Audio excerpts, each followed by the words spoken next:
And welcome, ladies and gentlemen, to the Civic Center in East Grand Forks, Minnesota. You are listening and watching the KNOX Rivards Turf and Forage Grand Trailer Sales Sports Network. We are on air tonight, 1310 a.m., 107.9 FM, and then we have video coverage available as well. You can access that video by visiting our website, knoxradio.com. We are expecting to start our pregame show at around 7 p.m. with puck drop expected to start at 7:30. So we are just doing a quick testing of our audio here to make sure we are sounding good and looking good.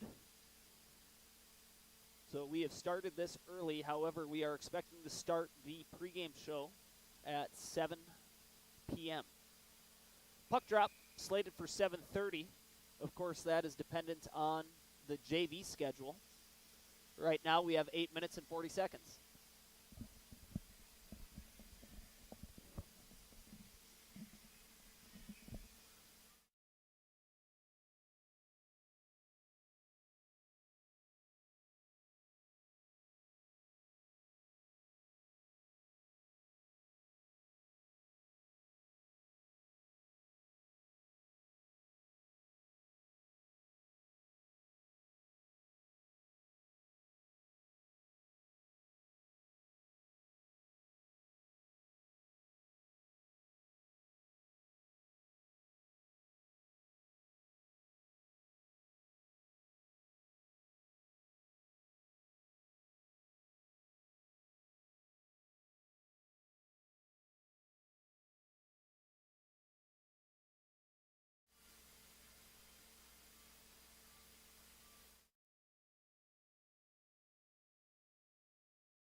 Since 1972, Jarrell Sports Center.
The following is a presentation of KNOX Sports.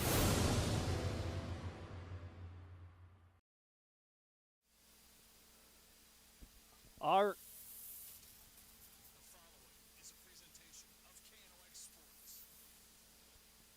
right, ladies and gentlemen, we are live.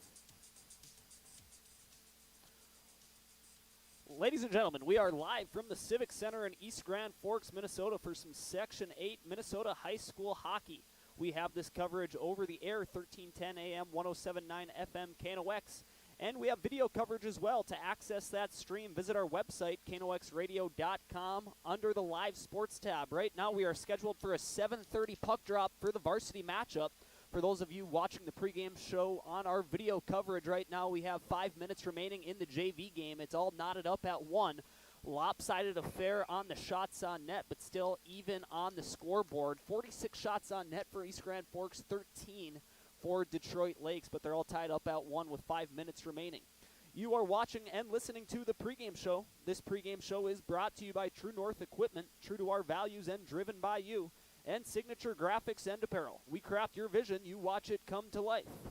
And of course, this is the Rivard's Turf and Forage Grand Trailer Sales KNOX Live Sports Network. Tonight's matchup is East Grand Forks taking on Detroit Lakes.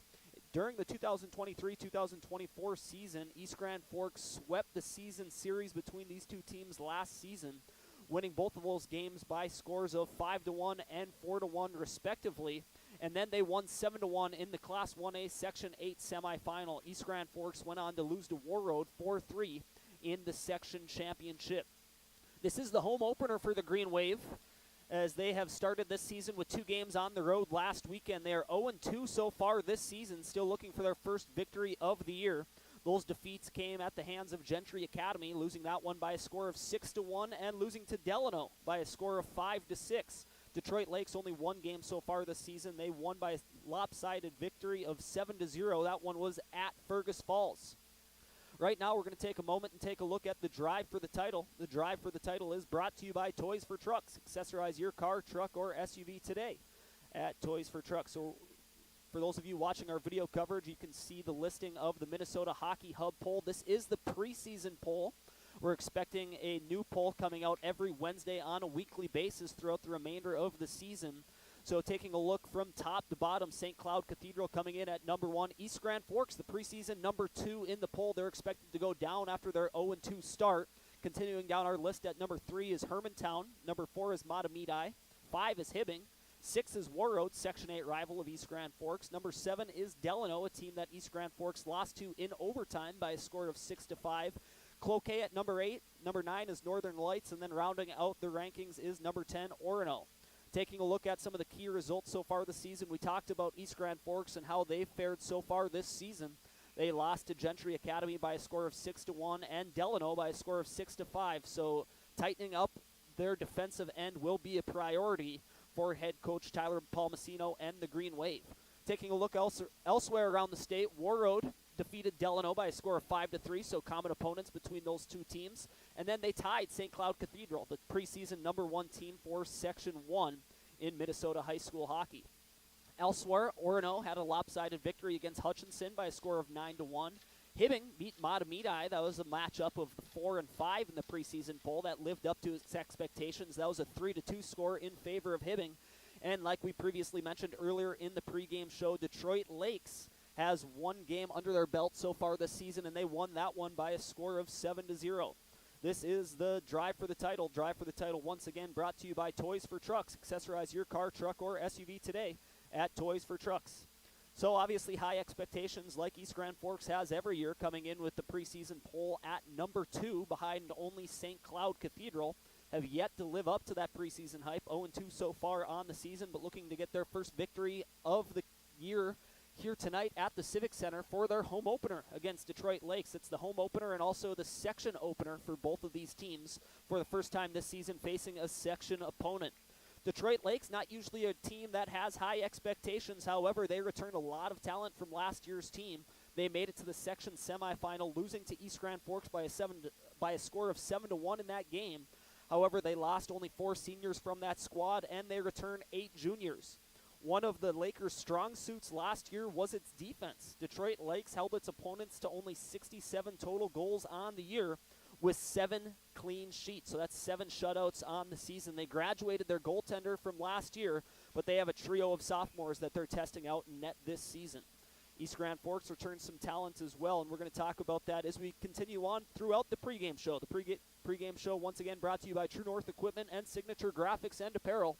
Now only 2 minutes remaining in the JV game between East Grand Forks and Detroit Lakes. It looks like we're on schedule to start at 7:30, and we are going to take a quick break, and we will be right back with the coverage of our pregame show on KNOX Live Sports.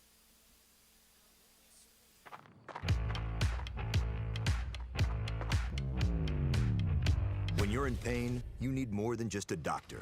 You need a problem solver. Count on All True Orthopedics and Sports Medicine and get back to what moves you.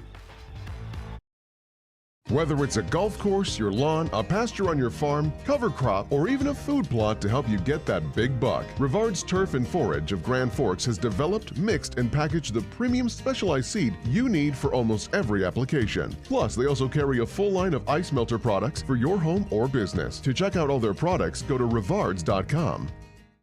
Grand Trailer Sales in East Grand Forks is your go-to spot for enclosed utility, flatbed, and dump trailers in the Red River Valley. They have the biggest selection on hand of trailers with great pricing. If you're looking for parts, service, or simply to buy, trade, or rent a trailer, stop into East Grand Forks. GrandTrailersSales.com. Spray Advantage of Grand Forks carries everything you need for the chemical and fertilizer application on your farm. They have pumps, tips, and tanks from 3 gallons all the way up to 10,000 gallons on hand. They can help with parts and accessories for the fertilizer and tillage equipment on your farm too. Go to SprayAdvantage.com. Picture yourself at Lake Region State College. With faculty and staff here to help you succeed, we know you by name. Picture your success as you get hands-on ready for the workforce or transfer on to earn your bachelor's degree. Lake Region State College. We change lives. Apex Apparel is your quick turnaround apparel and promotional item shop in Grand Forks. If you're looking for direct-to-garment printing, embroidery work, or a huge selection of promotional items, come to Apex Apparel, your locally owned, family-run, quick turnaround apparel shop in Grand Forks. Your family deserves clean, filtered water. High Plains Water offers Millennium Drink Water System, which delivers great-tasting water and also eliminates harmful impurities. Professionally installed and maintained by High Plains Water of Grand Forks. See them at highplainswater.com.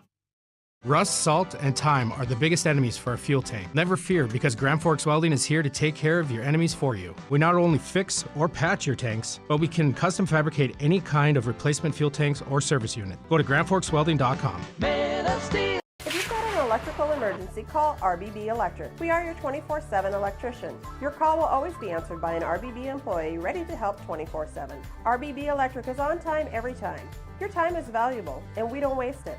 RBB Electric always... It's hard to explain what this feels like. We could try to put it into words, but nothing compares to experiencing it for yourself. You just have to get in the seat. Visit True North Equipment at any of our 10 locations or at www.truenorthequipment.com. Big Jim's Tire is the area's #1 farm and ag tire supplier, and with harvest here, you want the best. Best tires, best service, and Big Jim's will get it done fast to get you moving again. Big Jim's Tire, Grand Forks.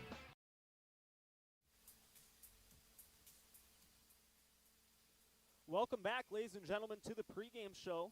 We are getting ready for some Section 8 Minnesota High School hockey tonight between East Grand Forks and Detroit Lakes.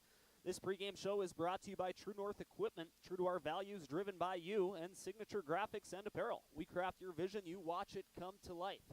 There is currently 22 seconds remaining in the JV matchup between these two teams, hoping for a goal in the final stretch here in the JV game so we can stay on schedule here. As of right now, we are scheduled to have puck drop in the varsity matchup at 7:30.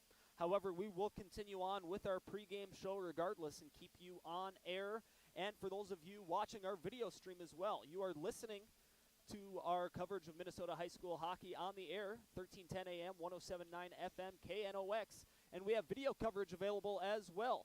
You can find that by visiting our website at knoxradio.com under our live sports tab, or you could simply simplify your search by utilizing the search bar on YouTube by searching KNOX Live Sports. Right now, let's take a look at the tools for the game. The fuel for the game. The fuel for the game is brought to you by Circle K, open 24/7, 7 days a week. Starting with East Grand Forks, only 2 games under the belt for East Grand Forks this season, so not a whole lot of sample size for a lot of these players. But right now they have 2 scorers who are leading the team thus far, that being Cooper Hills and Tucker Lovejoy, each with the same stat line of 2 goals and 1 assist, totaling 3 points. And then Hunter Varnson, not far behind, 1 goal and 1 assist in 2 games for 2 points, having a 1 point per game clip. Taking a look at the Detroit Lakers, Brock Bender in 1 game so far this season has 2 goals and 1 assist for 3 points. Tommy Sukert, the captain defenseman, has 1 goal, 2 assists for 3 points. And then Easton Wall has 2 goals, and that culminates in 2 points overall on the season. Grand Forks Herald had a nice article today talking about the top 12 players to watch in high school hockey in the greater Grand Forks region. East Grand Forks had 3 players that were mentioned in that article, and the players that were mentioned were Cole Bees. The senior was an all-selection 8A second-team defender, and he had 4 goals and 6 assists last season. Jace Van Epps was another mention in the article. That's a senior forward who scored 12 goals and added 13 assists in the 2023-2024 campaign. And Hunter Varnson, the senior forward, is the top returning scorer for the Green Wave. Last season, he had 12 goals and 15 assists, culminating in 27 overall points last season. This is the fuel for the game. The fuel for the game is brought to you by Circle K. Circle K is open 7 days a week, 24 hours a day. Detroit Lakes, like we mentioned earlier on in the pregame show, is a team that has high hopes for this season. They only lost 4 seniors from last year's team, but they return 8 juniors. And one of the strong suits from the 2023-2024 Detroit Lakes team was defense. They held their opponents to 67 total goals on the season, of which East Grand Forks had 5 + 4 + 7. That's 16. East Grand Forks had 16 out of the 67 goals scored against Detroit Lakes, and the Lakers had 7 shutouts on the season. This is a quote from head coach Ben Noah. He said, defensively from our blue line, we've got 2 great seniors in Jace Field and Tommy Sukert, and a great 200-foot defenseman in Hudson Pettit. That we're super confident that those 3 are going to anchor our back end, and I think they're going to give us a really good chance to win. And that plays nicely moving forward into our keys to the game. The keys to the game is going to be brought to you by Jarrell's. See what's new for the season and stop in today. Hockey season is here, so make sure to stop in, get your skates sharpened, buy some stick tape, buy some sock tape. Not only hockey equipment, but they have something for every sport. Whether you're looking for baseball equipment, volleyball equipment, what have you, see what's new for the season and stop into Jarrell's today. Taking a look at the keys to the game brought to you by Jarrell's, starting off with Detroit Lakes. They need to get off to a fast start on the road, instill some confidence. Ben Noah wants his bench to feel like they have an opportunity to win this game. It's been quite some while since Detroit Lakes has defeated East Grand Forks, especially here at the Civic Center. So instilling some early confidence in this team is going to be crucial for them to be in it as we get down to the final stretch of this matchup. And no shot on goal is a bad shot on goal. East Grand Forks this season, as we're going to talk about later on in this segment, is averaging 6 goals given up per game. They lost to Gentry Academy by a score of 6-1 and Delano by a score of 6-5. That one was in overtime. So any challenge or shot that you can throw towards the goaltender tonight, the starting goaltender for East Grand Forks is going to be Ryan Rockstead. You want to pepper him with as many shots as you can. Doesn't matter if it's from a premium scoring zone in the offensive end or if it's an odd angle shot. No shot is a bad shot for the Lakers here tonight and all season long for that matter. And then for East Grand Forks, you want to play a full game. They led at 1 point against Delano by a score of 5-3. They lost that one by a score of 6-5 in overtime. So they want to play a complete game, all 3 periods, all 17 minutes of each period. And then help your goaltender, giving up 6 goals per game like we mentioned earlier on in this segment. They want to keep the forecheckers to the outside. They want to really limit the amount of grade A scoring opportunities that the Lakers are going to have here at the Civic Center this evening. And then you got to respect the Lakers game. That was one of the keys for Detroit Lakes. They want to feel like they want to get off to a fast start and instill some confidence on their bench to have a feeling that they have a chance to win this game, and talent matches up with East Grand Forks. East Grand Forks has to respect the Lakers' ability on that bench, respect the level of upperclassmen that they have as well. So do not take any opponent lightly. And East Grand Forks, I bet you can guarantee that head coach Tyler Palmasino is not going to allow them to take the Lakers lightly here this evening, as they are looking for their first win of the season. Starting off 0-2 are the Wave, but this is their home opener here at the Civic Center in East Grand Forks tonight. It's also the section opener on the season, Section 8. East Grand Forks taking on Detroit Lake. Speaking of the section, let's take another look at the Drive for the Title. Drive for the Title is brought to you by Toys for Trucks. Accessorize your car, truck, or SUV today at Toys for Trucks. So this is the preseason poll, so maybe not as up-to-date as we would like. For those of you watching our video coverage on KNOXradio.com, under the Live Sports tab, you'll see a ranking of 1 to 10 for Class 1A, and then some results from Week 1. East Grand Forks in the preseason poll was ranked at number 2 on the season. Other Section 8 opponents that are in the poll include Warroad. That, of course, is a team that East Grand Forks has faced in the section championship the last couple of seasons, where Warroad got the better of the Green Wave to advance to the XL Energy Center for the state tournament. But going from top to bottom here, St. Cloud Cathedral, the preseason number 1 for the class in Minnesota high school hockey. East Grand Forks 2, Hermantown 3, Matamidi 4, Hibbing 5, Warroad 6, Delano 7, Cloquet 8, Northern Lights 9, and Orono 10. Taking a look at some key results from Week 1, Gentry Academy defeated East Grand Forks by a score of 6-1, and Delano defeated the Green Wave by a score of 6-5. A common opponent between those Section 8 rivals, Warroad and East Grand Forks. Warroad took on Delano, and they got the better of them in that matchup, winning by a score of 5-3. Warroad is 1-0-1 on the season. Their other matchup came against the preseason number 1 in Class A, Minnesota high school hockey. They tied that one by a score of 2-2. Elsewhere, Orono defeated Hutchinson by a score of 9-1, and Hibbing defeated Matamidi by a score of 3-2. Detroit Lakes 1-0 on the season. This is their first section game of the season as well. Their only matchup so far, they defeated Fergus Falls in a lopsided affair by a score of 7-0. So we talked earlier about how Detroit Lakes, their strength last season was their defense, holding their opponents to 67 total goals throughout the season with 7 shutouts. They already have 1 shutout on hand here for the 2024-2025 campaign. You are watching and listening to the pregame show on the Rivards Turf and Forage Grand Trailer Sales KNOX Live Sports Network. The pregame show is brought to you by True North Equipment, true to our values, driven by you, and Signature Graphics and Apparel. We craft your vision, you watch it come to life. And the overtime period just concluded here in the JV matchup between the Green Wave and the Lakers. 1-1 is the final score here. I do not believe we're going to advance to a shootout. This is going to end in a tie. And Detroit Lakes is going to be happy with this result. The JV team is. They were outshot by a total of 52-17. So an outstanding goaltending performance for the Detroit Lakes JV goaltender. And East Grand Forks not able to get past him. 51 saves in the JV game. He's maybe making his case to get some playing time at the varsity level as well. So they're going to warm up on some dirty ice here, and then they're going to Zamboni, and then we're going to get ready to read the starting lineups and continue on with our pregame show. Still a tentative puck drop, probably pushed back past 7:30 at this point, but we're going to stay on with our coverage. You are listening on 1310 AM, 107.9 FM KNOX, and our video coverage can be found at KNOXradio.com under the Live Sports tab.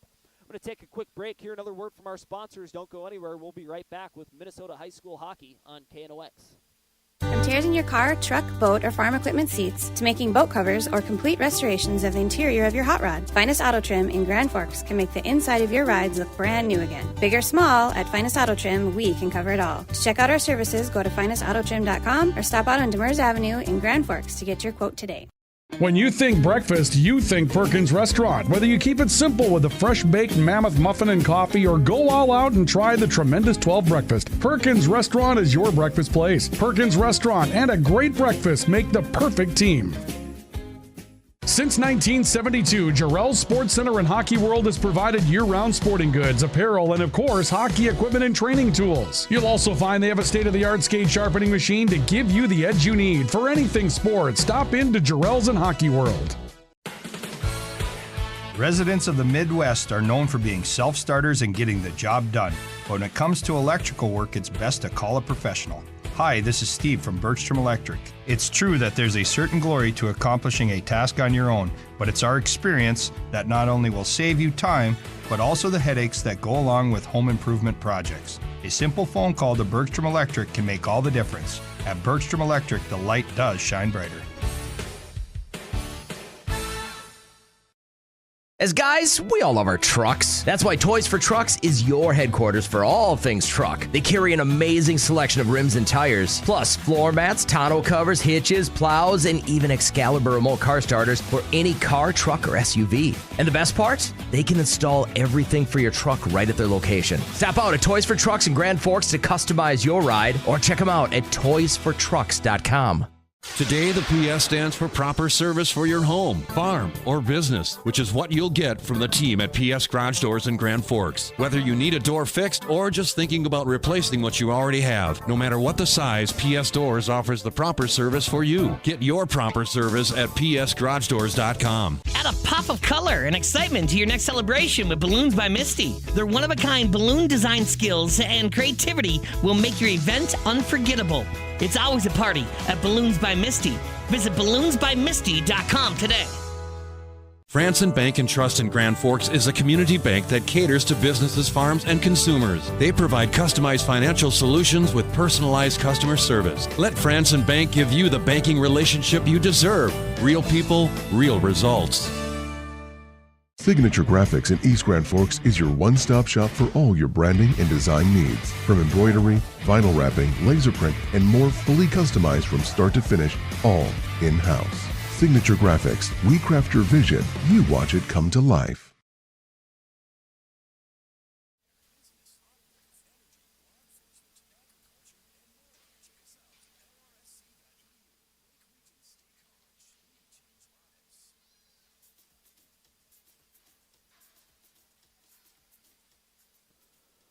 Welcome back, ladies and gentlemen, to the Rivards Turf and Forage Grand Trailer Sales KNOX Live Sports Network. Tonight we are bringing you coverage of Minnesota high school hockey as the Green Wave take on Detroit Lakes here at the Civic Center in East Grand Forks, Minnesota. This is the section opener for the Green Wave. They're looking for their first win of the season. 0-2 so far in the 2024-2025 campaign, taking on a Detroit Lakes team that has high expectations for this season, thinking that they belong in the upper echelons of Section 8. They return 8 juniors from last season, and they are 1-0 so far this year with a 7-0 victory over Fergus Falls at Fergus Falls. Right now, let's take a look at the starting lineups for both East Grand Forks and Detroit Lakes. I have the line charts in front of me. These starting lineups are brought to you by Franson Bank and Trust. Real people, real results, member FDIC. Starting with Detroit Lakes, we're going to go with the lines, forward lines first. Forward line number 1, left wing is going to be number 7, that's Mason Duraney.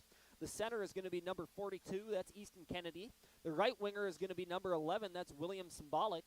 And moving forward to line number 2, we're moving from left wing center to right wing. Starting left winger on line number 2 for Detroit Lakes is going to be number 15, the captain, Easton Wall. The center is going to be number 2, Lawson Justison, and the right winger is going to be number 22, Carter Whitworth. Line number 3, the left winger is going to be Brock Bender. Center is going to be number 3, Owen Cheeto, and the right winger is going to be number 24, Kiefer Lundmark. Then we have some extras who are going to rotate in as forwards for the Lakers this evening. Those extras on the line charts are shown as line number 4, but there's only 2 players listed, and those players are number 4, Hank Schloderoff, and number 12, and that is going to be Cale MacArthur. Now moving forward to the defensive pairings for Detroit Lakes. Defensive pairing number 1 features number 4, Jace Fields. Number 27, that's going to be Thomas Sukert. And defensive pairing number 2 is going to be number 6, Henry Olson, and number 19, Hudson Pettit. Defensive pairing number 3 is going to be number 17, that's Max Ducharme. And number 10, that is Luke Helm. Starting in between the pipes tonight for Detroit Lakes is number 1, the sophomore, Griffin Lindberg. Now taking a look at the starting lineups brought to you by Franson Bank and Trust. Real people, real results for East Grand Forks, starting with line number 1. Left winger is going to be number 9, got to change over to East Grand Forks here. Left winger is going to be number 9, Jace Van Epps. The centerman is going to be number 7, Hunter Varnson. And the right winger is going to be number 15, Cooper Hills. Line number 2, left winger is going to be Tucker Lovejoy. Centering line number 2 is Jace Panzer. And the right winger is going to be number 14, Nolan Melbrook. Line number 3 includes left winger number 10, Braden Overgaard. Center number 8, Jordan Nowaski. And number 19, that's Jake Chupka. And just like Detroit Lakes, East Grand Forks has a couple of extra forwards listed, not enough to constitute an entire line. 2 players listed, and those players are number 2, Weston Bratrud, and number 16, Noah Fries. The defensive pairings for the Green Wave include number 2, Cole Bees. This is defensive pairing number 1. And number 27, that is Nicholas Corbett. Defensive pairing number 2, number 26, that is going to be Max Bees. And then number 11, that is Judd Pesch. Defensive pairing number 3 for the Green Wave is going to include number 25, that's Ryan Clausen, and number 18, Cole Schmiederberg.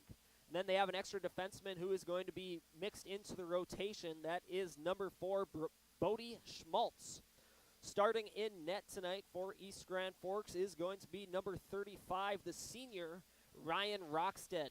Defense has been a point area of concern for the Green Wave so far this season. They are giving up 6 goals per game. Small sample size of only 2 games, losing to Gentry Academy by a score of 6-1 and losing to Delano by a score of 5-6.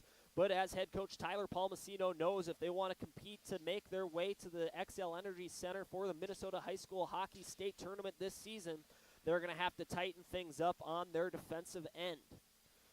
Once again, those were your starting lineups. We're going to run through those again. It looks like our original scheduled puck drop was for 7:30 here tonight, but there is still 6.5 minutes remaining in the warm-up for these teams, and then the Zamboni is going to come out, clean the ice, and then we're going to have starting lineups read over the public address system and a playing of the national anthem. So I'm going to estimate that we're probably looking at a puck drop of closer to 7:45 here this evening. You are listening and watching the pregame show. The pregame show is brought to you by True North Equipment, true to our values and driven by you. Also, Signature Graphics and Apparel. We craft your vision, you watch it come to life. And our network sponsors, Rivard's Turf and Forage. Check out all of our specialized seeds at rivards.com. And Grand Trailer Sales, trailer parts, sales, and service right here in East Grand Forks off of Highway 2. Once again, we're going to have a delayed start to tonight's puck drop here, originally scheduled for 7:30. Things were a little tight in the JV game between both of these teams. It resulted in a 1-1 tie. So it went into overtime, so that's the primary reason why we're going to have a delayed puck drop of the varsity game between East Grand Forks and Detroit Lakes here at the Civic Center in East Grand Forks, Minnesota. This is the home opener for the Green Wave, expecting a big crowd on hand. It looks like it's already filling in quite nicely as Detroit Lakes fan section has made the trip up north, and it looks like they're filling in their section respectively as well. This is also the Section 8 opener for both of these teams. Last year, East Grand Forks played Detroit Lakes 3 times. In the regular season, they played twice, one at home here at the Civic Center and one on the road in Detroit Lakes. East Grand Forks won those matchups in the regular season by a score of 5-1 and 4-1 respectively. And then they faced off against each other in the Class 1A Section 8 semifinal. East Grand Forks got the better of Detroit Lakes in that one by a wider margin by a score of 7-1. East Grand Forks, of course, went on to lose to Warroad by a score of 3-4 in the section championship. But a lot of high expectations for the Green Wave, as always. Preseason number 2 in the Minnesota Hockey Hub poll. And they're looking to get back to the Section 8 championship and to have a chance to play at the XL Energy Center for the Minnesota High School Hockey State Tournament. You are listening to Minnesota High School Hockey on KNOX 1310 AM and 107.9 FM. We also have video coverage available. If you want to access our video stream, visit our website, knoxradio.com, and hover over the Live Sports tab. And if you want to simplify your search, you can look us up on YouTube. You can utilize the search bar and look up KNOX Live Sports. This starts a week long of coverage for KNOX for the Green Wave. tonight against Detroit Lakes, and then later on this week after the holiday on Friday and Saturday. Not sure the order of which these games will be played, but we're going to have some cross-river rivalry action, as this weekend East Grand Forks is going to be taking on Grand Forks Central and Grand Forks Red River. You will be able to listen to those games on the radio, 1310 AM and 107.9 FM, and we will have video coverage for those games available to you as well. So we are diving headfirst into hockey season here at KNOX Live Sports. Don't go anywhere. We'll be right back with the pregame show. You are listening and watching Minnesota High School Hockey on KNOX. When you need the right part for your pickup, head to Northwood or call Mike's Custom Truck. Amanda will drop ship any part you need: turbos, upgraded fuel pumps, Edge products, and more. Mike's Custom Truck, 587-6335. You've been waiting for a chance to do something that matters, something big, without a big price tag. Welcome to Northland Community and Technical College. Here you can have a big impact on a small campus, in classrooms that mirror today's workplace, with instructors who teach from experience and know you by name. You've been waiting for a place like this. Are you ready?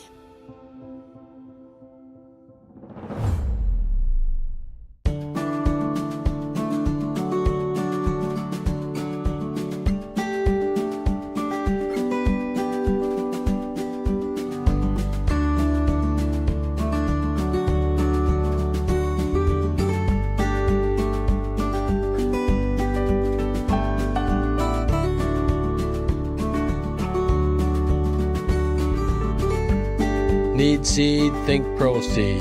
Proseed.net. Grand Trailer Sales in East Grand Forks is your go-to spot for enclosed utility, flatbed, and dump trailers in the Red River Valley. They have the biggest selection on hand of trailers with great pricing. If you're looking for parts, service, or simply to buy, trade, or rent a trailer, stop into East Grand Forks. GrandTrailersSales.com. Apex Apparel is your quick turnaround apparel and promotional item shop in Grand Forks. If you're looking for direct-to-garment printing, embroidery work, or a huge selection of promotional items, come to Apex Apparel, your locally owned, family-run, quick turnaround apparel shop in Grand Forks. Whether it's a golf course, your lawn, a pasture on your farm, cover crop, or even a food plot to help you get that big buck, Rivard's Turf and Forage of Grand Forks has developed, mixed, and packaged the premium specialized seed you need for almost every application. Plus, they also carry a full line of ice melter products for your home or business. To check out all their products, go to Rivard's. Welcome back, ladies and gentlemen, to the pregame show on KNOX 1310 AM, 107.9 FM. Tonight we're bringing you Minnesota High School Hockey. East Grand Forks playing host to the Detroit Lakers here at the Civic Center in East Grand Forks, Minnesota. We are having a delayed start to puck drop. The JV game went to overtime. That ended in a 1-1 tie. East Grand Forks heavily outshot Detroit Lakes in that JV matchup. It was something of the likes of 52-13, but it ended in a 1-1 tie. So whoever the goaltender was for Detroit Lakes in that JV game was certainly making their case to see more time in between the pipes on the varsity level. You are watching and listening to the pregame show brought to you by True North Equipment and Signature Graphics and Apparel. And you are watching and listening to the Rivard's Turf and Forage, Grand Trailer Sales, KNOX Live Sports Network, our coverage of East Grand Forks hockey. This is the first of 3 games that we will be covering for the Green Wave this week. Of course, tonight's matchup against Detroit Lakes, but then later on this week, East Grand Forks is going to be taking on their Cross River rivals Friday and Saturday, respectively, Grand Forks Central and Grand Forks Red River. Always a fun matchup to watch here at the hockey capital of America, the greater Grand Forks region. Right now, let's reverse a little bit in terms of our pregame show and take a look at the keys to the game. Keys to the game is brought to you by Jarrell. See what's new for the season and stop in today. Starting off with East Grand Forks, they're going to want to play a full 3 periods here tonight, a complete hockey game. They led Delano late earlier on in the season, their second game of the year. They led that one by a score of 5-3. They lost by a score of 6-5 in overtime. So playing a complete game through the final buzzer is going to be key for East Grand Forks' success, not only tonight, but the rest of the season as well.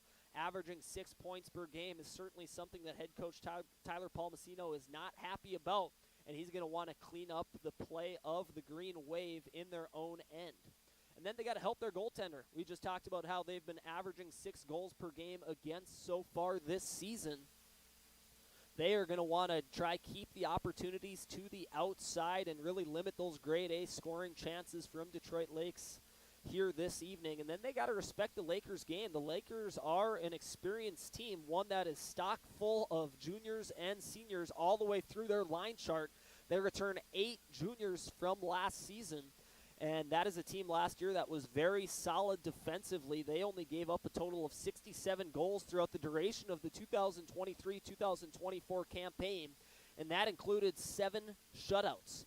And Detroit Lakes is off to a solid start defensively so far this year. They have only played 1 game so far, and that was a victory against Fergus Falls in Fergus Falls by a score of 7-0, so picking up right where they left off last season in terms of pitching shutouts. The keys to the game for Detroit Lakes is they want to get off to a fast start. That first goal is going to be very crucial. If Detroit Lakes gets that first goal, I think we could be in for an instant classic here in terms of the section opener of the 2024-2025 Minnesota high school hockey season. If East Grand Forks gets that first goal, they could be off to the races and looking to make this a get-right game. Taking a look at the mentality between both of these teams, if you're Detroit Lakes, this is a measuring stick game. They want to see how they match up against the class of Section 8 in Minnesota high school hockey. They feel like they have a team this season to make it all the way to the XL Energy Center for the state tournament. But it's games like these that are a solid measuring stick early on in the year to see how they fare against some of those higher-level teams in the section. And for East Grand Forks, it's a get-right game. They're still looking for their first victory of the season. Talked about it extensively throughout the duration of our pregame show. They are 0-2 so far on the season with a 6-1 defeat and a 5-6 defeat against Gentry Academy and Delano, respectively. So East Grand Forks, they want to get right. Detroit Lakes, they want to use this game as a measuring stick to see how they match up against a team that was ranked number 2 in the preseason poll in the Minnesota Hockey Hub preseason poll, and that is the most up-to-date poll that we have. A new one is going to be released every Wednesday throughout the duration of the season. Continuing with our keys to the game for Detroit Lakes, we talked about them getting off to a fast start and the importance of that. But when they are in the offensive end, no shot on goal is a bad shot on goal. I don't think head coach Ben Noah is going to want them to get too cute, have one too many passes in the offensive end. If you have a lane to put a shot on net towards Ryan Rockstead, they want to take full advantage every opportunity they get. East Grand Forks defensively, that has not been their strong suit so far this season, and they want to see some improvement in net, and Ryan Rockstead is who Paul Messino is turning to here this evening against Detroit Lakes. This is the section opener for both of these teams and the home opener for East Grand Forks. The stands are filling in nicely here at the Civic Center, a terrific venue for Minnesota high school hockey. The concession stands are full. I got myself a cup of coffee. But we are moving along here nicely as the Zamboni is on the ice. We are having a delayed start to our initial puck drop here this evening. It was originally scheduled for 7:30, but because the JV game went to overtime and that resulted in a 1-1 tie, so they used all 5 minutes of the overtime period, that is going to push back the start of our varsity matchup here between the Green Wave and the Lakers. You are listening to tonight's broadcast on 1310 AM, 107.9 FM, KNOX, and we have video coverage available as well. To access our video stream, visit our website at knoxradio.com under the Live Sports tab, or you could simplify your search by visiting youtube.com and utilizing the search bar and searching KNOX Live Sports. You will find our stream for tonight's broadcast and throughout the remainder of this week. It is East Grand Forks Green Wave Hockey Week here at in the KNOX Sports Department. Tonight against Detroit Lakes, and then later on this week, Friday and Saturday after the Thanksgiving holiday, East Grand Forks is going to take on their cross-river rivals, Grand Forks Central and Grand Forks Red River. Ryan Cunningham is going to be on the call for both of those games, but we will have radio coverage and video coverage for that as we are diving headfirst into hockey season here at KNOX Sports. And then let's take another look at our fuel for the game as well, brought to you by Circle K. Circle K is open 24 hours a day, 7 days a week. And both of these teams, not a large sample size to look at in terms of the points that they've put up so far. Detroit Lakes has only played one game. That was a 7-0 victory at Fergus Falls. East Grand Forks has played 2 games. Taking a look at the fuel for the game, the players to keep an eye out for Detroit Lakes. Brock Bender in one game has 2 goals and 1 assist for 3 overall points. Tommy Sukert from the back end, the defenseman, has 1 goal and 2 assists, and that equates to 3 overall points. And then Easton Wall had 2 goals in that game against Fergus Falls and no assists, so he has 2 overall points on the season. Moving forward to East Grand Forks, not that much bigger of a sample size. They have 2 games under their belt, a 6-1 defeat against Gentry Academy and a 5-6 defeat against Delano. Some of their top scorers, Hunter Varnson is their leading top returning scorer for the Green Wave this season. He's off, picking up right where he left off last year. In 2 games, he has 2 points, 1 goal and 1 assist. And then elsewhere, we have Cooper Hills. He has 2 goals and 1 assist so far on the season for 3 overall points. And Tucker Lovejoy, 2 goals and 1 assist for 3 overall points. And then while we're taking a look at the feel for the game, for those of you watching our video stream on KNOXradio.com, you have those players listed. I'm also going to read through our starting lineups brought to you by Franzen Bank and Trust. Real people, real results. Member FDIC yet again. For those of you just tuning in, we're going to start with Detroit Lakes, starting with their first line for the Lakers. Their starting left winger is going to be number 7. That's Mason Duraney. Starting centerman is going to be number 42, Easton Kennedy. Right winger is going to be number 11, William Symbolic. Line number 2, left winger, is going to be Easton Wall. The centerman on line number 2 for the Lakers is going to be Lawson Justison. And the right winger is going to be number 22, Carter Whitworth. Moving forward to line number 3, the left winger is going to be number 9, Brock Bender. Centerman for the Lakers on line number 3 is going to be Owen Cheeto. And the right winger is going to be number 24, Kiefer Lundmark. Then we have 2 extra players who are going to make their way into the rotation, not enough to constitute an entire 4th line for Detroit Lakes. Ben Noah has these players slotted in as people who will be fitting into the rotation with the forward group. And those players are number 5, Hank Schlaudenoff, and number 12, that is Cale MacArthur. Looking at the back end for the Lakers, defensive pairing number 1 includes number 4, Jace Fields, and number 27, Thomas Sukert. Defensive pairing number 2 includes number 6, Henry Olson, and number 19, Hudson Pettit. And defensive pairing number 3 includes number 17, Max Ducharme, and number 10, Luke Helm. The starting netminder for the Lakers is going to be number 1, the sophomore, Griffin Lindberg. Now taking a look at the starting lineups brought to you by Franzen Bank and Trust. Real people, real results. Member FDIC for your East Grand Forks Green Wave. Starting with forward line number 1, the left winger for that is going to be number 9, Jace Van Epps. Center is Hunter Varnson, and the right winger is going to be number 15, Cooper Hills.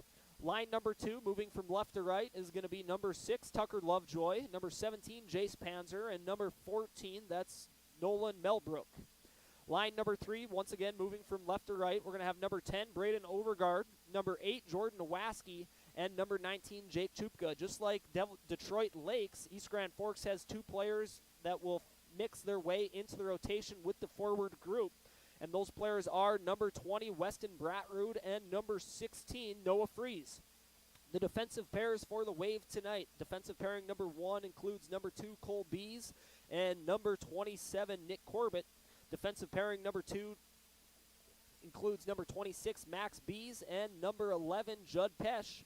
Defensive pairing number 3 includes number 25, Ryan Clausen, and number 18, that is Cole Schmiederberg. And then there's an extra defenseman who's going to find his way into the rotation. That is number 4, Bodie Schmaltz.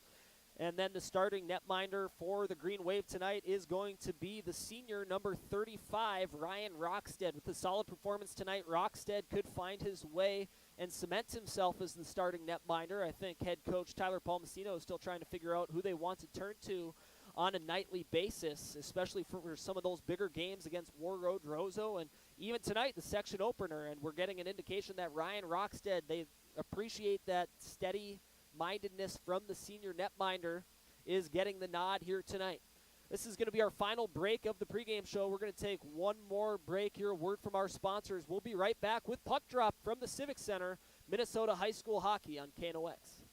If you've got an electrical emergency, call RBB Electric. We are your 24/7 electrician. Your call will always be answered by an RBB employee ready to help 24/7. RBB Electric is on time every time. Your time is valuable, and we don't waste it. RBB Electric always calls ahead to schedule service. We are online always. If you suffer from slow download speeds, call our certified network designers and installers. On call, on time, and online, RBB Electric won't leave you in the dark. RBB Electric, your 24/7 electricians. When you think breakfast, you think Perkins Restaurant. Whether you keep it simple with a fresh-baked mammoth muffin and coffee or go all out and try the tremendous 12 breakfast, Perkins Restaurant is your breakfast place. Perkins Restaurant and a great breakfast make the perfect team.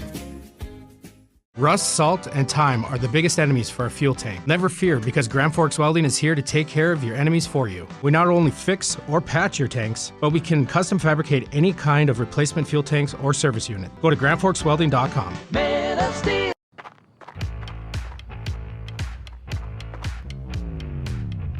When you're in pain, you need more than just a doctor. You need a problem solver. Count on All True Orthopedics and Sports Medicine and get back to what moves you. Your family deserves clean, filtered water. High Plains Water offers Millennium Drink Water System, which delivers great-tasting water and also eliminates harmful impurities. Professionally installed and maintained by High Plains Water of Grand Forks. See them at highplainswater.com. Today, the PS stands for proper service for your home, farm, or business, which is what you'll get from the team at PS Garage Doors in Grand Forks. Whether you need a door fixed or just thinking about replacing what you already have, no matter what the size, PS Doors offers the proper service for you. Get your proper service at psgaragedoors.com. From tears in your car, truck, boat, or farm equipment seats to making boat covers or complete restorations of the interior of your hot rod, Finest Auto Trim in Grand Forks can make the inside of your rides look brand new again. Big or small, at Finest Auto Trim, we can cover it all. To check out our services, go to finestautotrim.com or stop out on Demers Avenue in Grand Forks to get your quote today. As guys, we all love our trucks. That's why Toys for Trucks is your headquarters for all things truck. They carry an amazing selection of rims and tires, plus floor mats, tonneau covers, hitches, plows, and even Excalibur remote car starters for any car, truck, or SUV. And the best part? They can install everything for your truck right at their location. Stop out at Toys for Trucks in Grand Forks to customize your ride, or check them out at toysfortrucks.com. Wow, Ram buyers, listen up. Right now, get 22% off all remaining Ram trucks at Nelson Auto in Grand Forks. Yep, you heard right, 22% off. You pick 1500 or heavy duty and save 22% right off the top. Or get 0% for 72 months on select Wrangler, Grand Cherokee, Pacifica, or Dodge Hornet. These are huge discounts and 0% is back. It's a great time to take a test drive. Grab these huge discounts and low financing now at Nelson Auto Center, Grand Forks.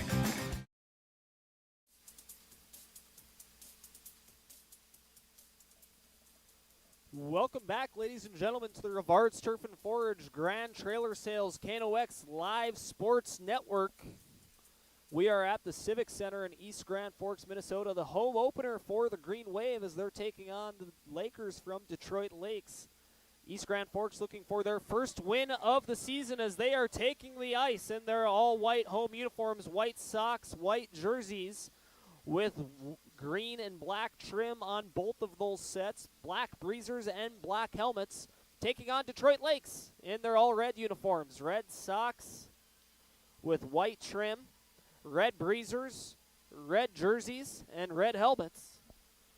So a nice contrast of colors here tonight. We are just wrapping up our pregame show. The pregame show was brought to you by True North Equipment, true to our values, driven by you, and Signature Graphics and Apparel. We craft your vision, you watch it come to life. My name is Sam Jensen. I'll be play-by-play for you here tonight. Behind the camera, we got Luca Carpenter. He's keeping us on air for our video coverage. If you want to access that stream, visit our website at knoxradio.com under the Live Sports tab. And we have Dean Braceth on the board at Layton World Headquarters, keeping us on the air, 1310 AM, 107.9 FM, KNOX, and sounding good. So we got the A-team for our coverage of East Grand Forks versus Detroit Lakes tonight. East Grand Forks looking for their first win of the season. The cheerleaders are on the ice. We got a stadium that is about 50% capacity.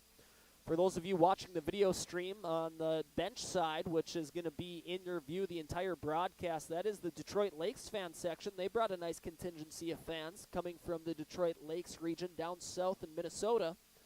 And on the near side here, which will not be on camera, this is the home section for East Grand Forks. And I'd say that nice contingency here, still probably some fans rolling in. We are having a delayed puck drop here. We were originally scheduled to start about 20 minutes ago. However, the JV game went to overtime. That game ended in a 1-1 tie between Detroit Lakes and East Grand Forks. East Grand Forks in that JV matchup had over 50 shots on net compared to Detroit Lakes, who had less than 15 shots. So not very even distribution of shots on net between those two teams, but there is an even distribution of goals, a 1-1 tie. Nevertheless, that results in a late start for the varsity matchup. Detroit Lakes is a team with a lot of experience. They returned 8 juniors from last year's team, a team that was very defensive-minded. They have 7 shutouts on the season. However, they are not returning their netminder from the 2023-2024 campaign. They are starting the sophomore, number 1, Griffin Lindberg. They are 1-0 on the season. They beat Fergus Falls by a score of 7-0. And that was at Fergus Falls. East Grand Forks still looking for their first win of the season. Reading off, the public address announcer is now reading off the starting lineups for East Grand Forks. Starting goaltender is going to be Ryan Rockstead. Starting defender, Cole Bees, just had his name read. Number 27, Nick Corbett, making his way from the goal line out to the blue line. Now the starting forwards, line number 1 for East Grand Forks. Number 9, the left winger, Jace Van Epps. The senior, number 15, Cooper Hills, is going to be the right winger for East Grand Forks. And the starting centerman is also going to be a senior, number 7, and that is going to be Hunter Varnson. So those are your starting lineups for East Grand Forks. Those starting lineups are brought to you by Friends and Bank and Trust. Real people, real results. Member FDIC. Now the Civic Center is going to stand to their feet as we are going to have a playing of the national anthem over the public address. So I am going to take a quick moment, and we are going to show you one last time the drive for the title. This is the preseason poll on the Minnesota Hockey Hub. And this is going to change. East Grand Forks is going to move their way down in this poll. They started off as the preseason number 2 in Class A for Minnesota high school hockey, going from top to bottom. St. Cloud Cathedral, East Grand Forks, Hermantown, Matamidi. Hibbing is at number 5. Warroad, section rival of East Grand Forks, is at number 6. Delano is at number 7. East Grand Forks led Delano by a score of 5-3 late in the third period, but they lost that one in overtime by a score of 6-5. Then rounding out the preseason poll for the Minnesota Hockey Hub, we have Cloquet at 8, Northern Lights at 9, and Orono at 10. Also on our screen, for those of you watching our video coverage of tonight's matchup, we have the Week 1 results. We've talked about ad nauseum the results for East Grand Forks, still looking for their first victory of the season. They've lost to Gentry Academy and Delano. Delano, being able to compare mutual opponents, also lost to Warroad. They lost that one by a score of 5-3. Warroad also tied St. Cloud Cathedral, the preseason favorite for Class A in Minnesota high school hockey. Elsewhere, Orono defeated Hutchinson by a score of 9-1. Hibbing defeated Matamidi by a score of 3-2, and Detroit Lakes, so far 1-0 on the season. They defeated Fergus Falls by a score of 7-0. And that will conclude the national anthem. We are getting ready for puck drop here at the Civic Center in East Grand Forks, Minnesota.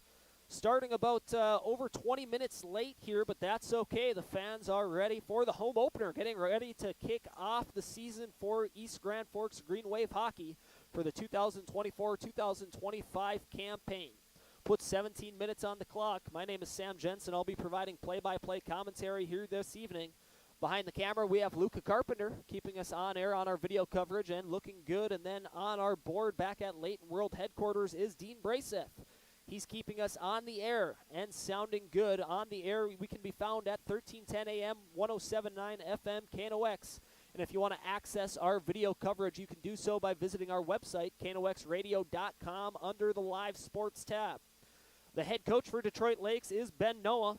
Ben Noah provided the following quote about this team, specifically focusing on their defense. Defensively, from our blue line, we've got 2 great seniors in Jace Field and Tommy Sukert, and a great 200-foot defenseman in Hudson Pettit, that we're super confident that those 3 are going to anchor our back end. I think they're going to give us a really good chance to win, end quote. That comes from the head coach, Ben Noah.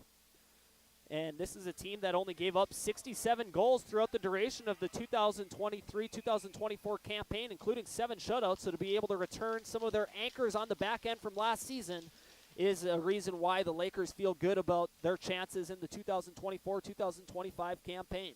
The puck is down, and we are underway here at the Civic Center. Back to get it in their own end is Detroit Lakes. That is going to be number 19, Pettit. Pettit rings around the boards on the far side. That's going to be held in nicely by East Grand Forks. Back to collect it is Fields. Fields with room to skate. Moves it up the wing to Duraney. Duraney is ran into by Cooper Hills on the near hash marks, and that's a nice keep for Hills. East Grand Forks continues to apply pressure in the offensive end. A pass back to the points is not able to be handled cleanly by Hills, who is covering for a defender playing up, so East Grand Forks has to regroup, and they're going to go for a line change. Detroit Lakes breaking it out of their own end, finds its way into the neutral zone, but it's intercepted by East Grand Forks. Now skating in with it is Panzer. He throws a shot towards the net. It's going to trickle a little wide, find its way back out to the point, and a shot on net from Max Bees is going to go right into the chest of Griffin Lindbergh. So East Grand Forks applying some early pressure here in this one. Only one shot on net, but Detroit Lakes is yet to advance the puck to the East Grand Forks side of the ice. 16 minutes, 7 seconds remaining in period number 1 on our All-True Health System scoreboard, still knotted up at 0. Detroit Lakes is going to win this face-off. A nice hit on the near hash marks there by Panzer. It's going to separate a Detroit Lakes defender away from the puck, and now Melbrook is going to be skating with it. He's going to pass this one out to the point. A one-time attempt from Bees is going to be waffle-boarded away by Lindbergh. Now Detroit Lakes is able to collect it off the rebound and chip it out into the neutral zone. Only momentarily, East Grand Forks collects it, throws it right back in, and they're going to go for a line change. Forechecking hard is Jordan Nowaski. He lays a nice check in the near corner on the offensive end for East Grand Forks, but Detroit Lakes is still able to get it out. Chasing after it now is going to be number 22, Whitworth. Whitworth is separated away from the puck nicely by Schiedberg. And this one is going to be flipped out of the East Grand Forks end and into the Green Wave bench. So that's going to result in a stoppage of play with 15 minutes and 11 seconds remaining in period number 1. This is going to be a defensive end face-off for the Green Wave. Taking it is going to be number 8, Jordan Nowaski.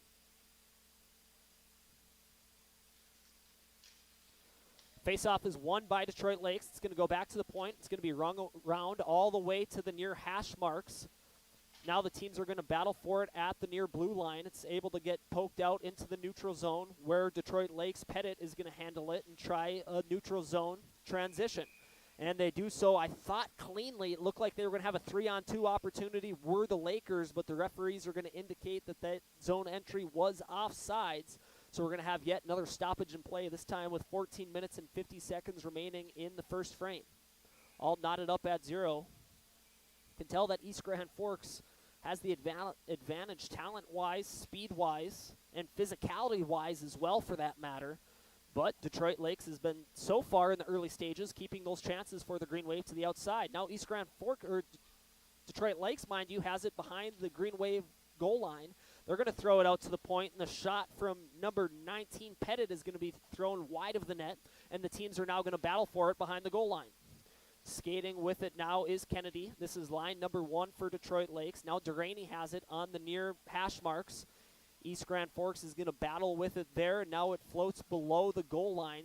Skating with it for the Green Wave is Hunter Varnson.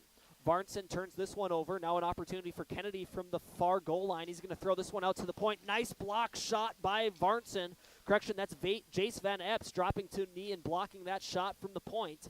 That one was coming in quick from number 19, Pettit, for Detroit Lakes.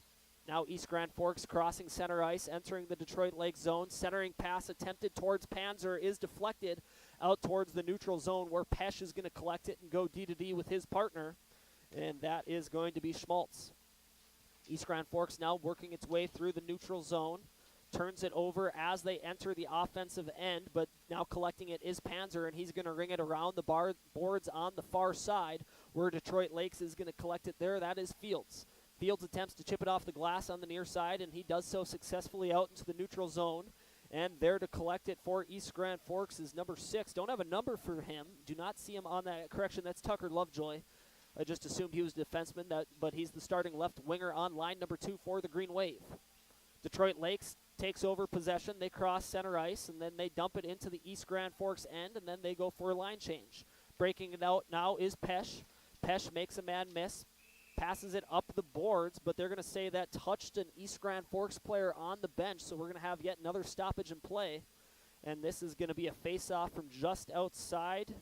Correction, it's going to be a defensive end face-off for East Grand Forks. Is attempting to chip that one out of the zone was Lovejoy, but it hit an East Grand Forks player on the bench. So that's going to be a face-off now in the defensive end, won by the Green Wave. Skating with it now is Chupka. Chupka circling around his own net, passes it up towards the near side, fighting for it, battling in the neutral zone. Detroit Lakes is going to come away with it and now dump it into the Green Wave end.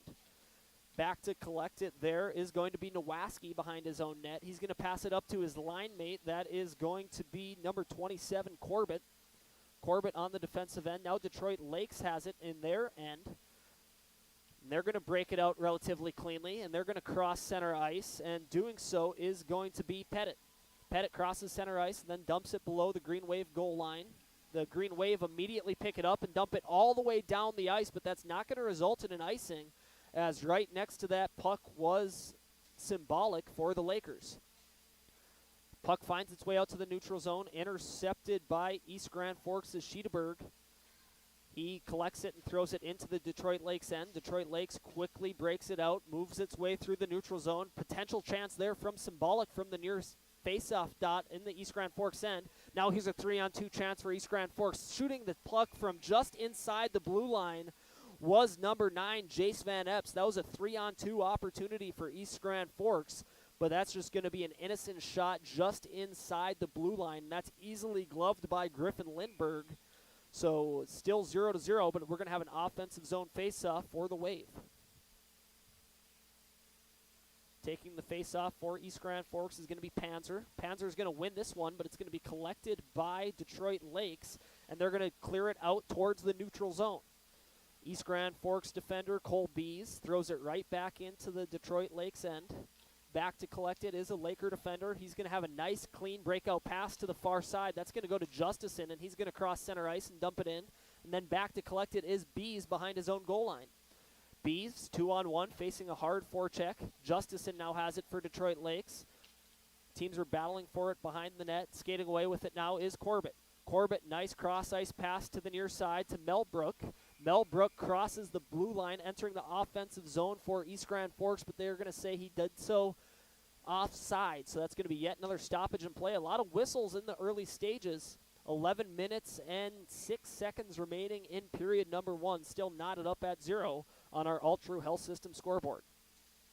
Taking the face-off now is Jordan Nowaski. He's going to try push this one forward. He's going to advance it to Braden Overgaard. Overgaard is going to collect it and dump it into the Detroit Lakes end. A nice hold on the near side by Pesh. He's going to throw a shot towards the net, and that was patted away by Lindberg for Detroit Lakes. So a nice long shot from East Grand Forks. And that one was innocently shoved to the corner by the Detroit Lakes netminder. Now East Grand Forks re-entering the zone. Max Bees has it, skating across center ice, now entering the Detroit Lakes defensive end. And East Grand Forks is going to start their forecheck, but Detroit Lakes is easily able to break through that one, as Fields is going to cough it up as he was approaching center ice, and East Grand Forks is going to dump it right back below the Lakers' goal line. Now collecting it is Cole Bees at the point. He's going to throw the brakes on at the far hash marks, throw it back out to the point. Jace Van Epps unable to collect it. Now there's trouble. Chasing behind him is Symbolic. Van Epps goes D to D. He's going to hand that one to Pesh, who moves it up towards Varnson. Varnson tries to make his way towards the slot, the center of the ice.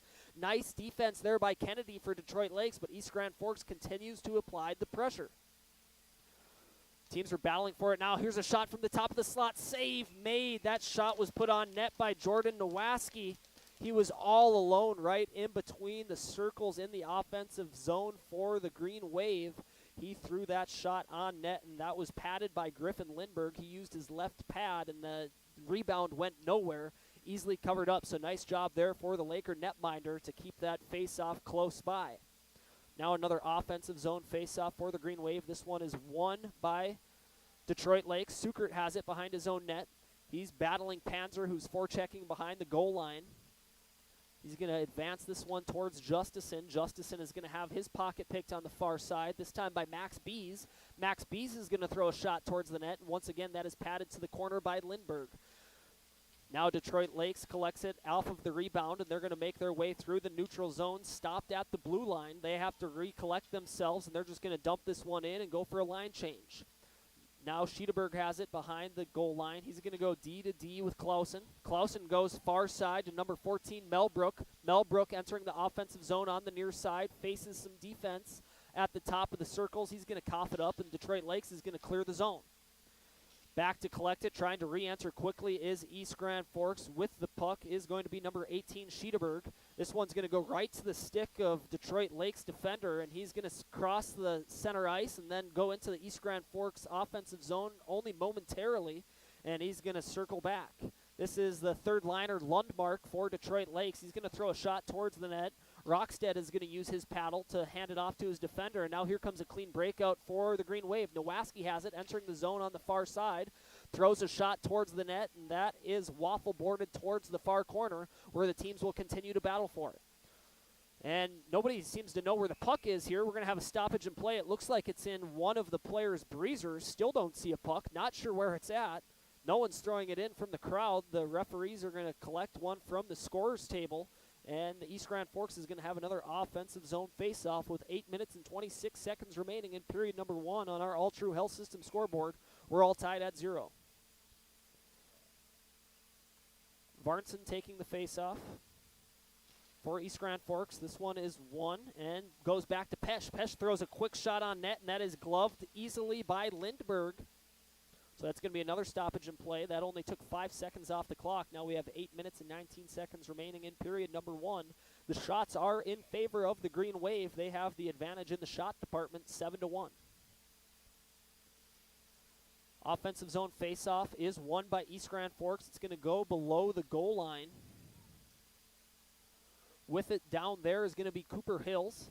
Hill's trying to make his way towards the front of the net. He's going to throw it to the point. That's going to be Max Bees. Max Bees gives it right back to Hills. Hills comes to the near side, throwing a shot towards the net is going to be, we have a new line mate.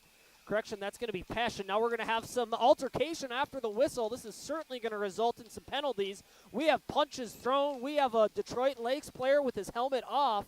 The referees are trying to get control of the situation on the ice, but without a doubt, this is going to result in a penalty. It's probably going to end up with matching penalties. So we're going to either play 5-on-5 or we're going to be playing 4-on-4. But there were punches thrown. We might have a player kicked out for East Grand Forks. As it stands right now, the only player making his way towards the bench is Detroit Lakes, number 42, Easton Kennedy, the starting centerman for the Lakers. Still waiting for an East Grand Forks player. Certainly they have to have someone who committed a penalty as well. Now finally they pulled. It looks like they're going to be taking number 7. That's Hunter Varnson off the bench, and he's going to make his way towards the penalty box. So we will play both teams. I'm not sure if we're going to, it looks like we're going to continue on at 5-on-5 with 8 minutes and 2 seconds remaining in period number 1. Starting to see some tensions come to the surface for East Grand Forks as they're looking to collect their first victory of the season. 0-2 so far on the 2024-2025 campaign. They have lost to Gentry Academy and Delano. And with 8 minutes remaining in period number 1, this faceoff is going to be moved out to the neutral zone. So maybe that's the delay for why we're waiting for the faceoff still yet. Still waiting for players' numbers and minutes to be put up on the scoreboard. There seems to be some confusion. And it's going to be roughing penalties against both Varnson and Kennedy. But we're going to continue to play on 5-on-5. Face-off is going to be right outside of the offensive zone for the Green Wave in the neutral zone. And this face-off is going to be won by Detroit Lakes. We play on after a good old-fashioned Donnybrook here at the Civic Center in East Grand Forks. Hard hit on the near side applied by Panzer. Detroit Lakes comes away with possession, still in their own end. Nice D-to-D pass there. Sukert's going to move this one up nicely, moving it to Whitworth. Whitworth collects it, dusts it off, and throws it into the zone. And Ryan Rockstead is going to elect to hold on to that one, so we're going to have a defensive zone face-off for the Green Wave. But we're starting to see some increased physicality as we continue to play on in period number 1. That resulted in a shot on net, and East Grand Forks must have been continuing to poke at the glove of Griffin Lindbergh more than Detroit Lakes would like to see. And so that resulted in 2 roughing penalties. We play on 5-on-5. Now with it, East Grand Forks in their own zone behind the goal line is number 19, Jake Chupka. He's going to go to Panzer behind the goal line. Panzer's going to move this one up. Now skating with it once again, this is going to be Jordan Nowaski. He's going to throw a shot on net from the far hash marks of the offensive zone for the Green Wave, and that's another easy save for Griffin Lindbergh. Griffin Lindbergh has made 9 of those so far in period number 1. Not a whole lot of grade A opportunities for the Green Wave, but credit to Griffin Lindbergh. He's made every save that he's had to make so far. We're still knotted up 0-0 with 7 minutes remaining in period number 1.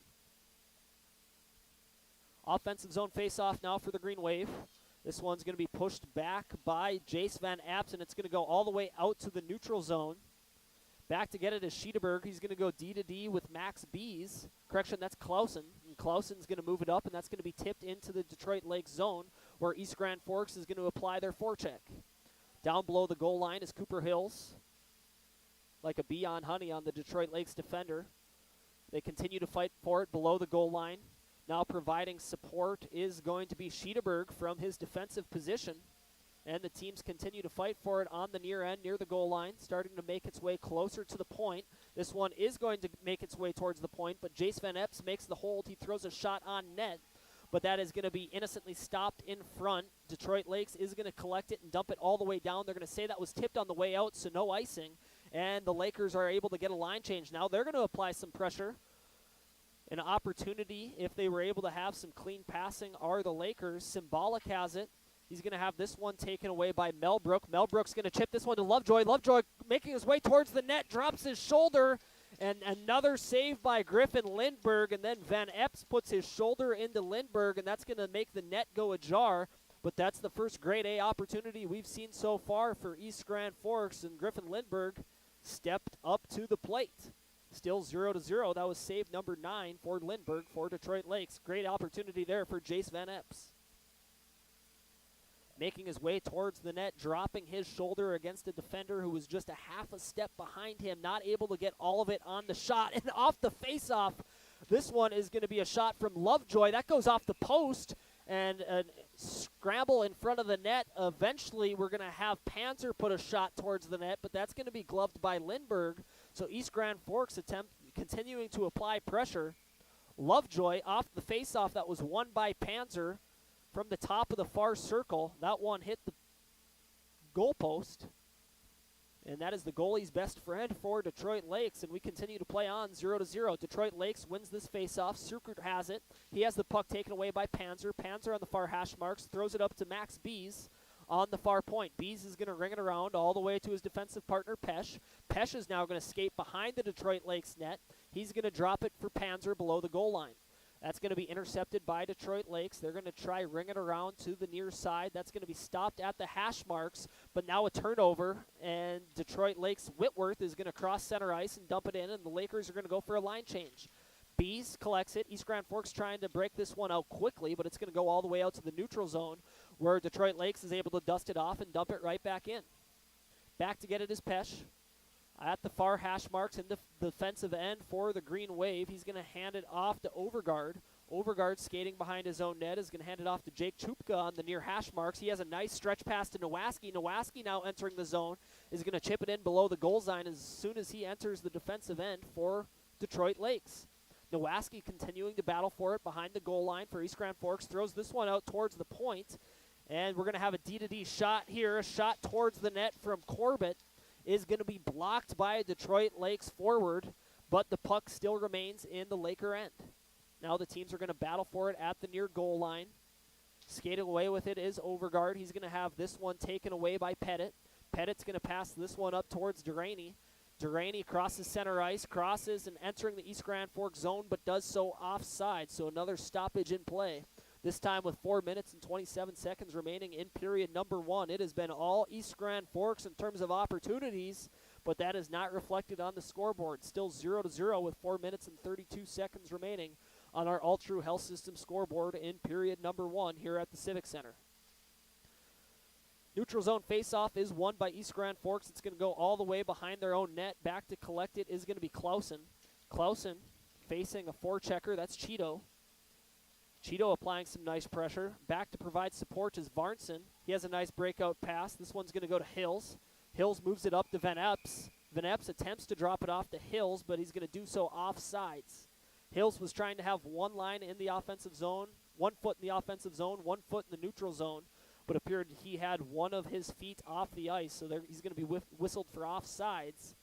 Now just over 4 minutes left to go in period number 1, still knotted up at 0, East Grand Forks and Detroit Lakes. Neutral zone faceoff is won by East Grand Forks. Back to collect it is Schiederberg. Schiederberg's going to go D to D to Clausen. Clausen's breakout pass is broken up by Detroit Lakes. Now Detroit Lakes has it in the neutral zone.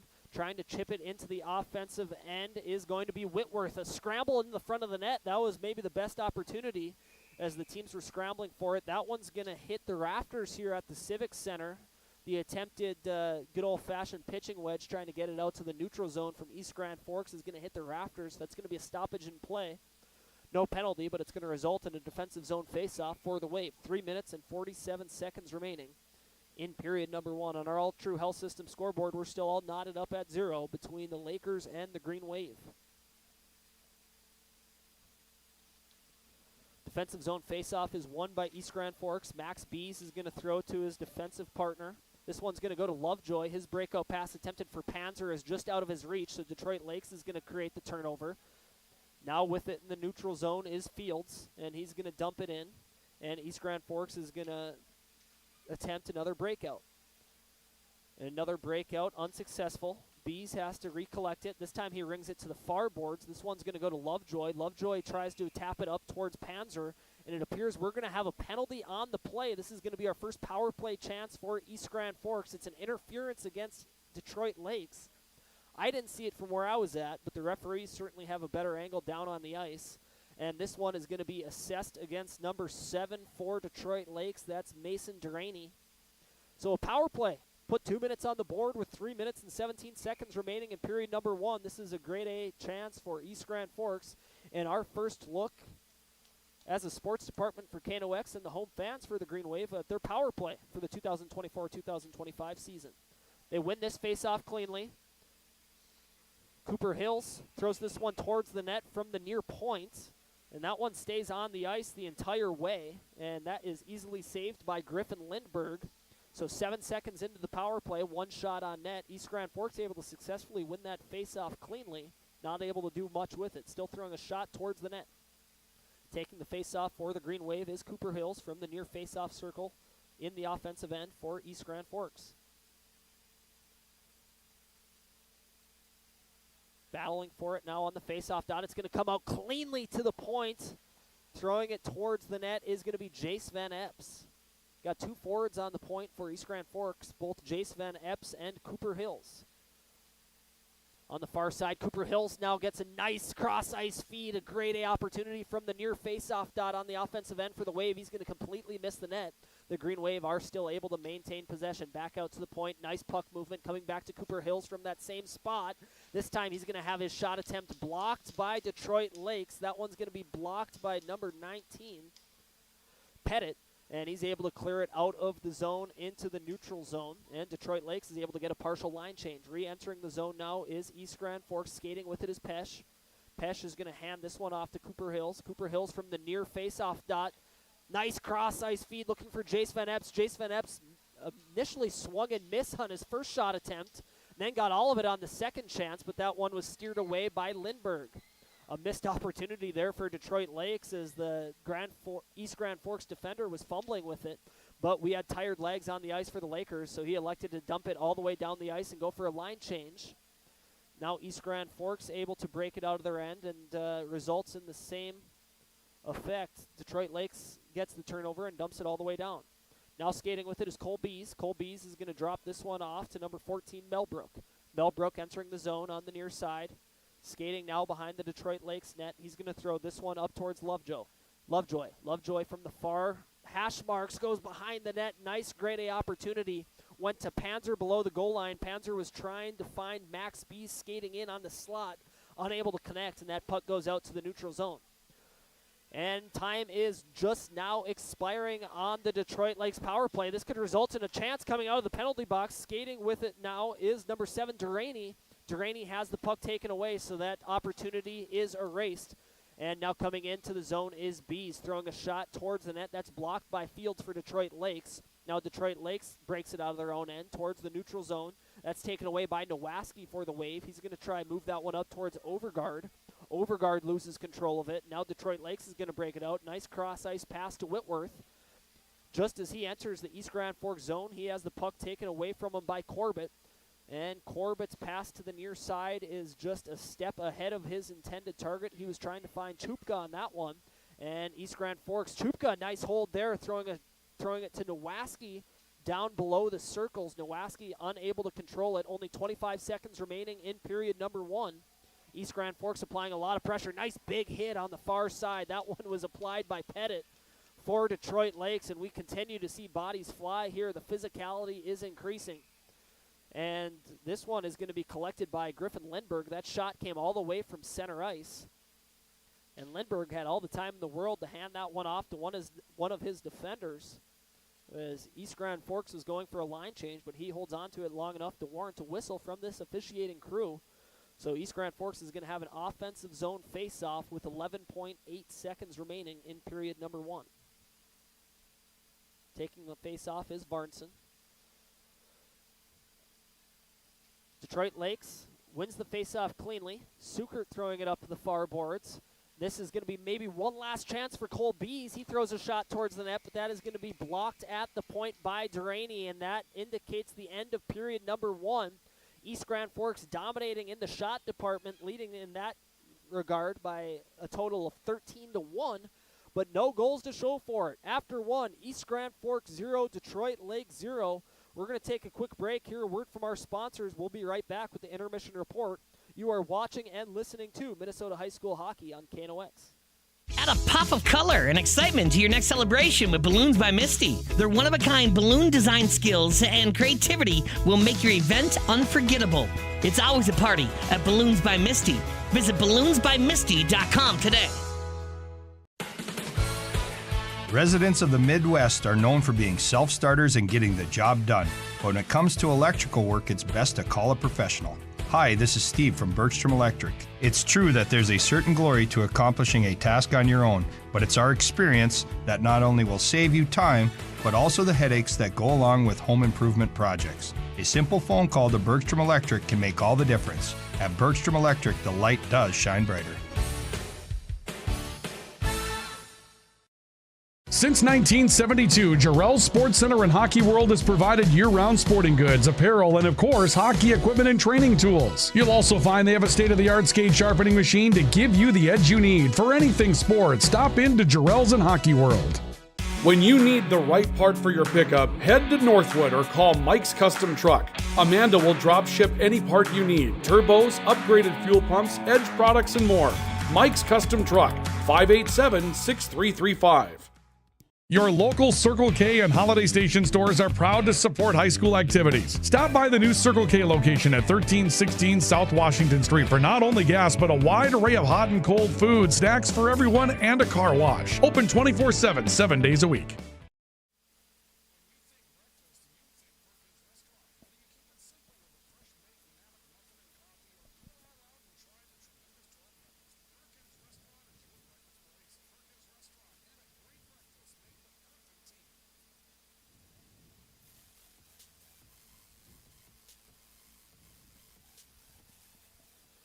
One period of play is in the books here at the Civic Center in the section opener between East Grand Forks and Detroit Lakes. No score, 0-0 after 7 minutes of play. You are watching and listening to the Intermission Report, brought to you by High Plains Water, your home's clear choice for awesome water, and Grand Forks Welding and Machine, the men of steel. No goals to speak of, but East Grand Forks was certainly the dominant team in that opening frame. Taking a look at the shots department, East Grand Forks put 13 on Griffin Lindberg, and since he didn't let any in, that also means Griffin Lindberg had 13 saves in the opening period. Ryan Rockstead wasn't challenged much. He only had 1 save in the opening frame, and that one came from an innocent dump in from the blue line. However, he was able to handle it. East Grand Forks not able to take advantage. 0 for 1 on the power play. There was a power play opportunity in the later stages of the first frame. East Grand Forks unable to take advantage. However, there was plenty of grade A opportunities, not only throughout the duration of that power play, but also throughout the duration of that period. We had a post that was hit by Jace Van Epps. We had Lovejoy making his way towards the net. He dropping his shoulder, coming in from the near face-off dot, making his way towards the net. Had a half a step advantage on the defender for Detroit Lakes, not able to get all of it on his shot, still able to put something towards the frame, but then he dropped his shoulder into Lindbergh, innocently of course, and that made the net go ajar, so that resulted in a stoppage of play. So a solid amount of grade A scoring opportunities. My back the napkin stats, I have 4 grade A chances for East Grand Forks and 0 for Detroit Lakes. No goals to show for it. Head coach Tyler Palmasino has to be happy with his team fared in the defensive end. 0 grade A chances, at least by my count, for the Lakers in the opening 17 minutes. This is coming off of 2 games, the first 2 games for East Grand Forks, where they're averaging 6 goals against per game. The season opener, they lost to Gentry Academy by a score of 6-1. And then the following day, they lost to Delano by a score of 6-5. That one came in overtime after East Grand Forks was leading by a score of 5-3 in the later stages of period number 3.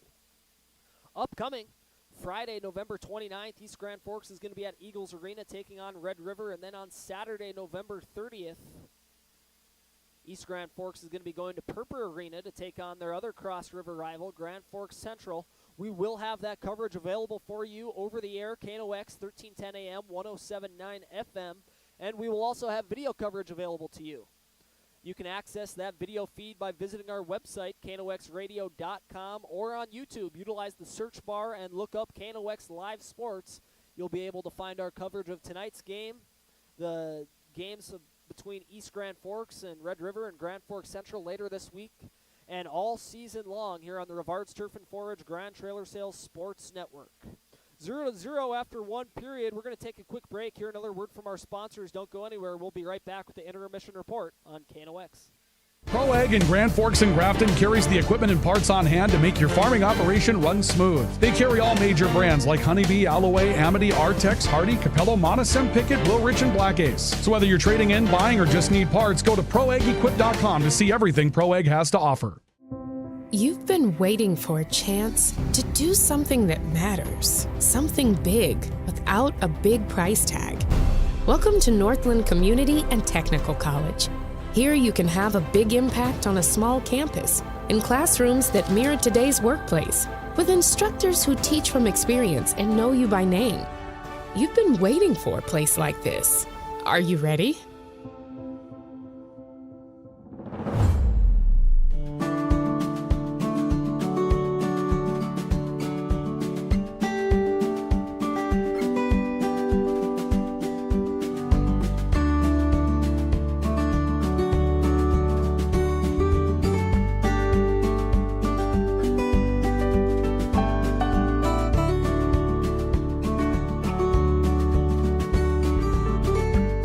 Need seed, think Proseed. Proseed.net. Grand Trailer Sales in East Grand Forks is your go-to spot for enclosed utility, flatbed, and dump trailers in the Red River Valley. They have the biggest selection on hand of trailers with great pricing. If you're looking for parts, service, or simply to buy, trade, or rent a trailer, stop into East Grand Forks. GrandTrailersSales.com.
3. Sorry for those of you watching our KNOX video feed. I just now turned on our audio. We're taking a look at the keys to the game. East Grand Forks, their key was to play a full game. They suffered a defeat against Delano, losing that one by a score of 5-3. 6-5 after East Grand Forks led by a score of 5-3 later on in the third period. So still 2 periods yet to be determined if they're going to be successful in that goal.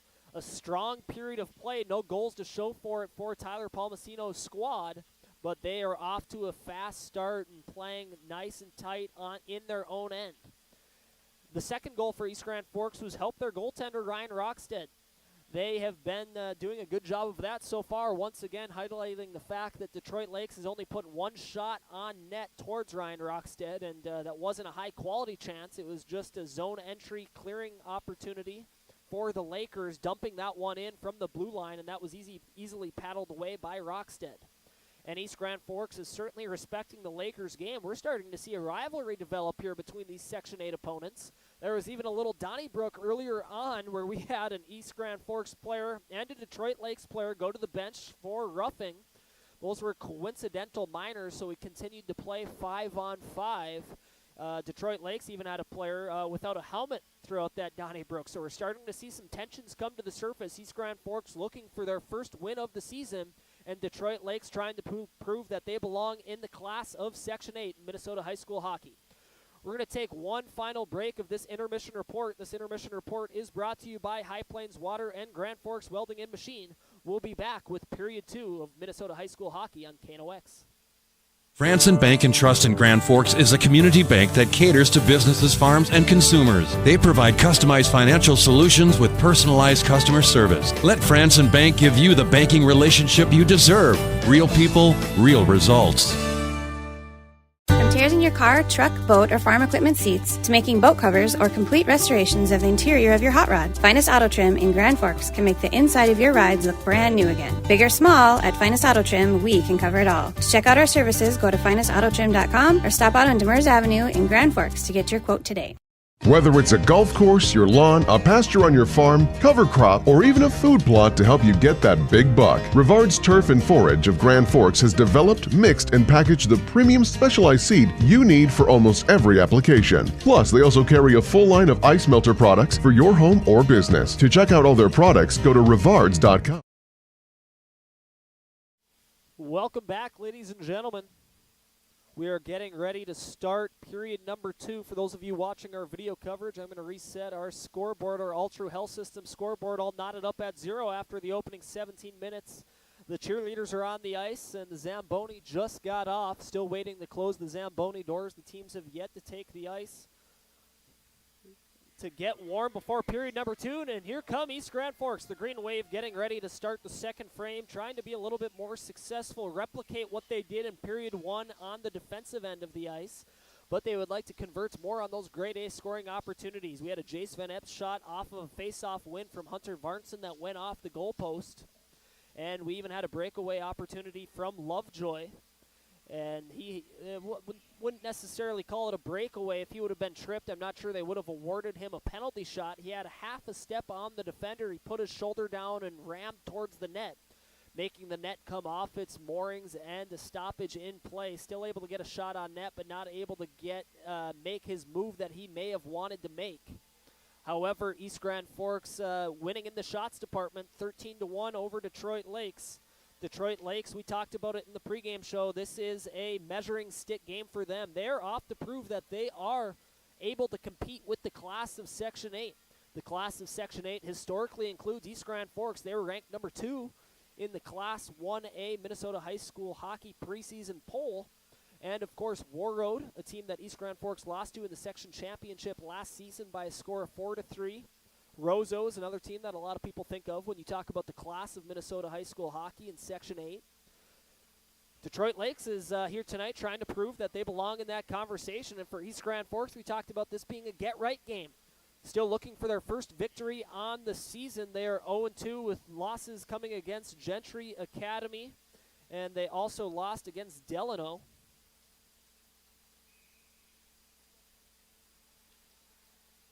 So they're looking for their first win of the season, and we are getting ready for face-off to start period number 2, and the puck is down, and we are ready to play. Detroit Lakes wins this opening face-off. They're going to throw this one towards center ice. Stepping up on that one nicely is Cole Bees for East Grand Forks. Detroit Lakes has it from their own blue line. Moving it back now, Pete Pettit moves it through the neutral zone. That's going to go onto the stick of Duraney. Duraney's going to dump that one in, and the forecheck is going to commence for the Lakers. However, East Grand Forks with a clean breakout. Nice cross-ice pass to Cooper Hills. Cooper Hills drops this one to Bees. Bees makes a move at the top of the far circle, but not able to get a shot off. Now a 2-on-1 opportunity for Detroit Lakes coming the other way. Kennedy, nice defense there from Corbett for East Grand Forks, snuffing out the 2-on-1 chance. Now coming the other way. End-to-end hockey here in the early stages of period number 2. Cooper Hills tries to make a move on Pettit, and he is stopped there. Comes out to the neutral zone. Max Bees has it, drops his shoulder, goes towards the net, puts a shot on net, but that is stopped by Lindbergh. So just some exciting opening minute of period number 2. No goals to show for it, but end-to-end action here. We had a 2-on-1 for Detroit Lakes. We had some nice passing for the Green Wave in the offensive zone. Some clean breakout passes, cross-ice passes in through the neutral zone. Let's see if East Grand Forks can continue this clean play throughout the second period. This face-off is won by Detroit Lakes. Battling for it now behind the net. Coming away with it is Sukert. Sukert's going to chip this one out to the neutral zone. It is going to be collected back there. This one is going to be collected by Lovejoy. Lovejoy's going to pass it up to Panzer. Panzer's pestered, and he's going to end up having to drop it back towards Pesch. Pesch hands it right back up to Melbrook. Melbrook to the near side. This one's going to come to Lovejoy. Lovejoy trying to make a move at the top of the circles in the offensive zone. Hunter Panzer takes this one away. Now we have a 3-on-1 opportunity. Bouncing puck gets away from Max Bees. East Grand Forks still maintaining possession. Bees once again centering pass. This one going to Panzer. His shot on net goes just wide. But East Grand Forks is applying a lot of pressure, still with it in the offensive zone. Bees throws it down low. This one's going to go to Melbrook. Melbrook gives it right back to Bees. Bees goes to his defensive partner. That's going to go to Lovejoy, who throws a shot on net from the point. That's going to be patted away to the far corner by Lindbergh. Now Panzer has it behind the net. He's going to hand it off to Melbrook. Melbrook is being pestered by a defender for Detroit Lakes. That's Justison. The Lakers are able to come away with it. Sukert, the senior defenseman for the Lakers, is going to cross center ice and dump this one into the East Grand Forks zone, and the Lakers are able to get a complete line change. Nice job here from East Grand Forks in the early stages of period number 2. Already 4 grade A scoring chances in the opening 2.5 minutes. Now here comes another one from the far face-off dot. Collecting it there is Overgaard. He's going to drop it below the goal line. Chupka is going to throw it up towards the point. A shot from the far hash marks. Throwing that one towards the net is Schiederberg. That's going to be waffle boarded to the near corner where Detroit Lakes is going to get on it. Their clearing attempt is held in nicely by East Grand Forks only momentarily. Now here comes the Lakers the other way. They're going to enter the Green Wave zone, throw a shot on net. That's going to be thrown towards the corner by Rockstead, his second save of the night. Similar level save as his first one, just a entry trying to get the puck into the zone as Detroit Lakes, but that's patted away. East Grand Forks goes for a line change. The puck is below the Laker goal line. Battling for it down there is Jace Van Epps. Skating away with it is Fields for Detroit Lakes. Fields is going to have a nice centering breakout pass that is just out of reach. Now skating with it is Schiederberg. Schiederberg is going to enter the zone, throw a shot on net. That's going to go off of the mask of Lindbergh. That shot came from the top of the near circle, and it comes back out to the neutral zone, and East Grand Forks is reloading. Now skating the puck in. This is going to be number 27, Corbett. Corbett is going to enter the zone nicely. Clean zone entry for the Green Wave. It's going to be wrapped around to the far hash marks. That one is going to be picked up by Cole Bees. Cole Bees, the defenseman, has it below the goal line, surveying his options. It's going to go back out to the point. Cooper Hills goes D to D. This one's going to go towards Corbett. Corbett's going to throw it below the goal line. Nice puck movement here from the Green Wave. A shot attempt from the far side, far circle. Cole Bees gets blocked, but the Green Wave still maintain possession. Only momentarily as that is broken up by Detroit Lakes. Now they're going to break this one out through the neutral zone. Kennedy has it on the near hash marks of the East Grand Forks defensive zone.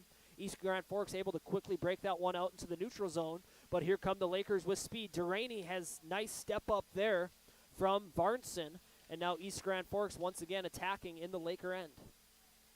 East Grand Forks going for a line change, gives Detroit Lakes a chance to flip this one out to the neutral zone. That one's collected by Cole Bees. He tries go to the near side on the red line to Lovejoy, but that's broken up. Now Detroit Lakes has it, and they're going to dump it into the East Grand Forks zone. East Grand Forks is going to collect it and dump it all the way down the ice, and that's going to be another icing. So fast-paced hockey here in period number 2. 12 minutes and 6 seconds remaining in the second frame. Shots on net now. East Grand Forks 16. Detroit Lakes 2. Similar story in the JV game. That one resulted in a 1-1 tie, hence the delayed start to this varsity matchup between East Grand Forks and Detroit Lakes. Defensive zone faceoff for the Green Wave is won by Detroit Lakes. This one's going to go behind the goal line, but this is going to be wrapped around the boards. Now off to the races is Panzer. 2-on-1 if he hurries. 2-on-1. Panzer throws it towards tried to do a pad pass. Coming in with him was Melbrook, but that one went off the pads and a little too much heat off it, and Melbrook was unable to collect the rebound. East Grand Forks still has possession in the offensive zone. And attempted pass out to the points is going to make its way out into the neutral zone. Back to collect it is Pesh. Pesh skating through the neutral zone, crosses center ice, enters the Laker end. Now with it, tries a centering feed right below the goal line, just out of reach of Panzer. And that one's going to float out into the neutral zone where East Grand Forks is going to collect it and dump it in and go for a line change. Trying to slow things down now, Sukert. A nice stretch pass, almost found its intended target. That was headed towards Whitworth for the Lakers. That went off his stick, so that negates the icing. Hopping on top of it is Ryan Rockstead. I don't think that's going to be a shot on net. That puck was going to go wide. But a nice, right as I said, Sukert was going to try slow down the pace of play. He attempts a stretch pass up towards Whitworth. End-to-end to the far blue line. Went off his stick. Was not able to get a shot towards the net. But we play on. Defensive zone faceoff for the Green Wave. This one is going to go below the goal line. With it down there is going to be Cole Bees. Cole Bees loses an edge. A momentary turnover towards the middle of the ice, and now we're going to have a puck that is going to enter the stands here. As Cole Bees elected, he was trying to chip that one high off the glass, a little too high. So that's just going to result in a defensive zone face-off for the Wave. No penalty. The only instance that would be a penalty would be National Hockey League. Defensive zone face-off. This one's won by Detroit Lakes. Kennedy is going to throw it below the goal line for the Lakers. They're going to battle for it down there. Symbolic fighting with Varnson. Symbolic now gives it to Duraney. Out to the points, and we're going to have not a penalty. That's going to be offsides. They're going to say that Duraney was unable to keep that one in the offensive zone for Detroit Lakes. Don't have the best angle from where we're at. I'm right next to the camera, so for those of you watching our video coverage on KNOXradio.com, I have the same angle that you have. So neutral zone faceoff is won cleanly by East Grand Forks. This one's going to go back to Corbett. Corbett's going to go D to D. And then trying to move the puck up the ice on the far side is Cole Bees. That's going to hit a Detroit Lakes forward. It's going to go off of his skate and into the Laker bench. So another stoppage in play, another neutral zone faceoff. Neutral zone faceoff yet again, won cleanly back to Max Bees. Max Bees tries to move this one through the neutral zone, but that is unable to connect with his intended target. Trying to get connected with Varnson. But that one bounced right over his stick, and it's going to go all the way down the ice for a faceoff. 2 clean faceoff wins for East Grand Forks in the neutral zone. Not able to do anything with it. 10 minutes and 30 seconds remaining in period number 2 on our All True Health System scoreboard. Still knotted up at 0. East Grand Forks taking on Detroit Lakes, the home opener for the Wave, and also the Section 8 opener for both of these teams. Defensive zone faceoff once again won cleanly by East Grand Forks. Now skating out of the zone with speed is Bees. He's going to move this one up to Jace Van Epps. Jace Van Epps with it on the far goal line in the Detroit Lakes end. He's going to have that one taken away from him momentarily by Kennedy, but then stepping in to hold the zone is Max Bees. Max Bees from the far hash marks, backhands it towards the net. That one is going to be collected rather easily, and now Detroit Lakes is moving through the neutral zone with speed. Kennedy trying to find a centering pass. Goes head over heels. No whistle on the play. Must have just lost an edge. Here comes Varnson on the near side. He's going to drop this one off to Hills, but right behind him was Pesh. Hills, man, he was just one step ahead of that one. Pesh right behind him, threw a shot towards the net. That missed wide. East Grand Forks still has possession. Pesh now on the far hash marks. Detroit Lakes able to get it out. Now here comes Kennedy. 3-on-2 opportunity for the Lakers. Centering feed just out of the reach of Duraney. Some tired legs on the ice for the Lakers. Otherwise, that could have been a grade A opportunity for Detroit Lakes. Skating out of zone. Zone is Varnson for East Grand Forks. He's going to have a nice cross-ice pass that is just going to be a little ahead of its intended target, Hills. And that pass originated from behind center ice. So that's going to go all the way down for an icing. And we're going to have yet another stoppage in play. 9 minutes and 13 seconds left to go in period number 2. Still no goals to show. East Grand Forks playing really good. In the opening 3 minutes of the second period, they had a handful of grade A opportunities. Still not able to beat the sophomore Griffin Lindbergh for Detroit Lakes. Defensive zone faceoff for East Grand Forks. They're going to come away with it, chip it out into the neutral zone. That's collected immediately by Detroit Lakes. Pettit, and he's going to dump it down, and the Lakers are going to start their forecheck. Back to get it is Max Bees. He's going to hand this one up to Lovejoy. Nice one-touch pass from Lovejoy to Panzer.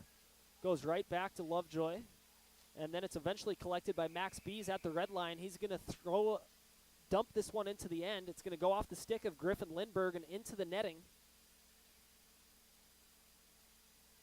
And so another stoppage in play. This time we're going to have an offensive zone face-off for East Grand Forks. 8 minutes and 44 seconds left to go in period number 2. Still 0-0 between the Green Wave and the Lakers. Jordan Nowaski taking the face-off for East Grand Forks. Wins this one cleanly. It's going to find its way back to Cole Bees. A strong slap shot from the middle of the point. That one's waffle boarded yet again away from Lindbergh. And Detroit Lakes is going to collect the rebound and dump it all the way down for another icing. So we're going to see if Nowaski can have a similar opportunity. That was a bomb of a shot from the point, this time coming from Colby's. Clean face-off win there from Nowaski. Went back to number 27, Corbett. Corbett went D-to-D, one-timer opportunity. Here it goes again.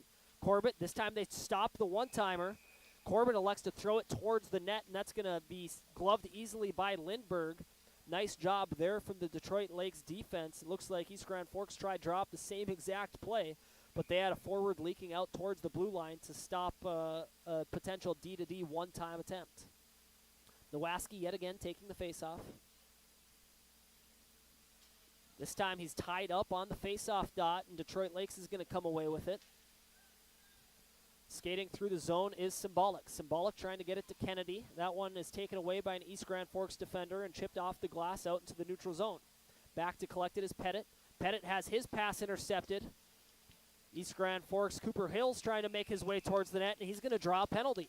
So a nice pass break up there from Cooper Hills, and he skated with speed.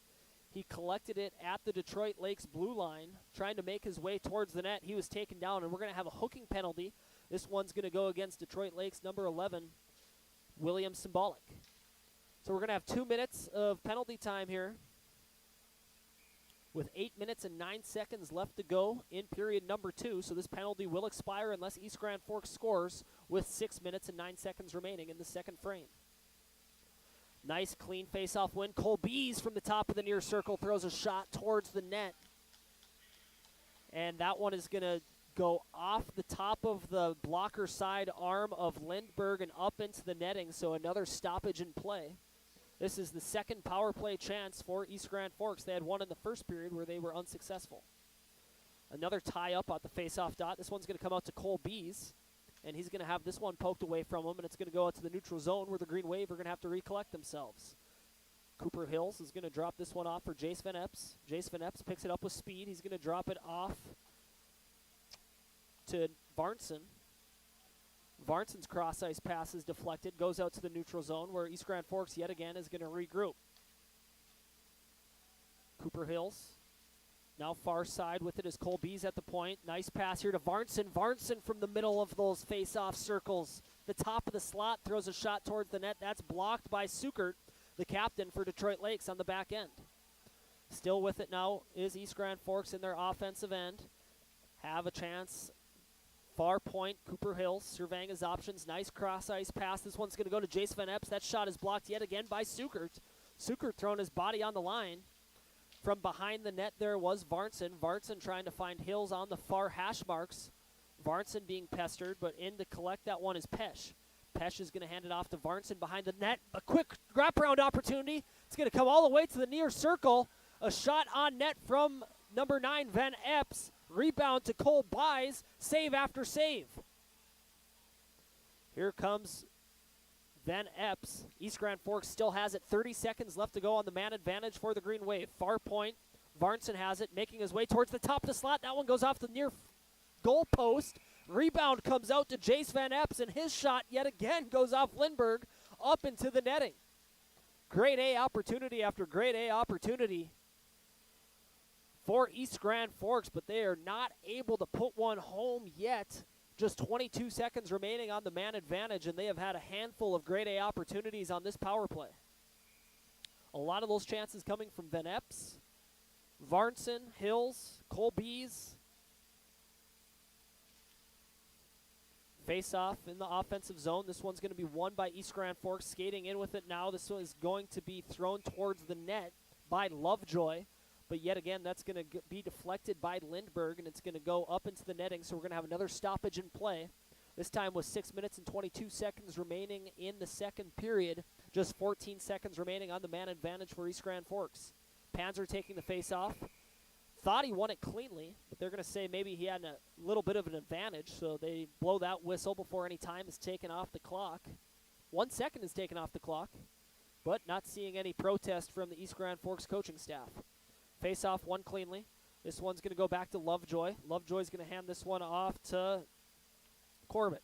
Corbett throws a shot on net. It's going to ring all the way around. Panzer has it on the far hash marks. Penalty expiring. Centering feed to Panzer. One-timer from the bottom of the far circle is going to be collected by Lindbergh. We are at even strength now. Detroit Lakes penalty expires, so East Grand Forks now 0 for 2 on the man advantage here this evening at the Civic Center.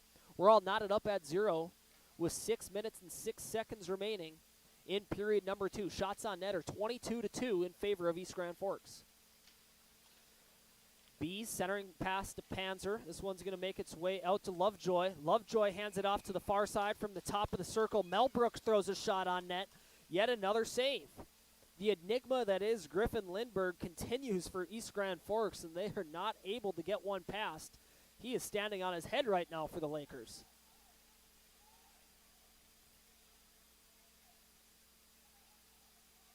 And now we're getting a protest from the Detroit Lakes coaching staff. They're saying that they're denying them the chance to change lines. East Grand Forks, being the home team, has the chance to match lines. And it seems like the head coach, Ben Noah, for Detroit Lakes, wishes his team had more time to get those changes made. I heard Ben Noah say verbatim, we're only given 2 seconds. You got to give us some more time. Going to throw a man out of the face-off dot for the Lakers. Offensive zone face-off for the Wave. This one's taken by Chupka. It's won by the Wave. Now battling with it below the goal line is Nowaski. Nowaski falls down, still able to maintain possession. Eventually has it taken away by Fields for Detroit Lakes. Fields throws on the brakes. No-look pass is going to go directly to Corbett for East Grand Forks. He's going to ring it around to the far hash marks. Keeping it in on the far side is Max Bees. Teams are going to battle for it there. 2 East Grand Forks players. 3 Detroit Lakes Lakers. Still battling for it on the far hash marks. This one finally breaks free. It's going to go to a stick of a Detroit Lakes defender, and he's going to go D to Fields. Nice breakout pass to Justison. Now skating through the neutral zone is Detroit Lakes. Justison hands this one off to the point. Shot towards the net, misses just wide. Trying to center the rebound is Detroit Lakes Whitworth, but that nobody home. So that was the best scoring chance for Detroit Lakes, but it's not going to result in a shot on net. Justison threw that one high and wide. Nice zone keep there for Detroit Lakes, only momentarily. Bees now skating away with it. Here's a breakaway opportunity.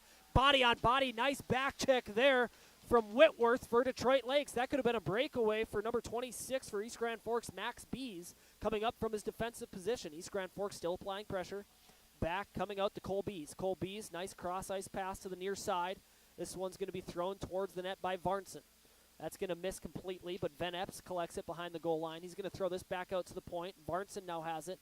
Varnson's going to hand this one off to Pesh. Pesh is going to throw it on net from the top of the near circle, and yet again, that's going to be collected by Lindbergh, and he's going to hop on top of it, so we're going to have another stoppage in play, this time with 4 minutes and 19 seconds remaining in the second period. Still knotted up at 0. Shots are 24-2 in favor of East Grand Forks. Varnson taking the face-off, offensive zone face-off for the Green Wave. Varnson wins this one back to Hills. Hills throws it back to the points, throwing this one toward the net is Pesh. That's going to hit traffic in front and go up into the netting. And we're going to have another stoppage in play and should be another Green Wave offensive face-off. This time it's going to come from the far face-off circle. 4 minutes and 13 seconds remaining in period number 2 on our All True Health System scoreboard. Still 0-0. Varnson loses this face-off. Detroit Lakes is able to win it. And throwing it out into the neutral zone is Fields. East Grand Forks immediately collects it, trying to make its way through the neutral zone.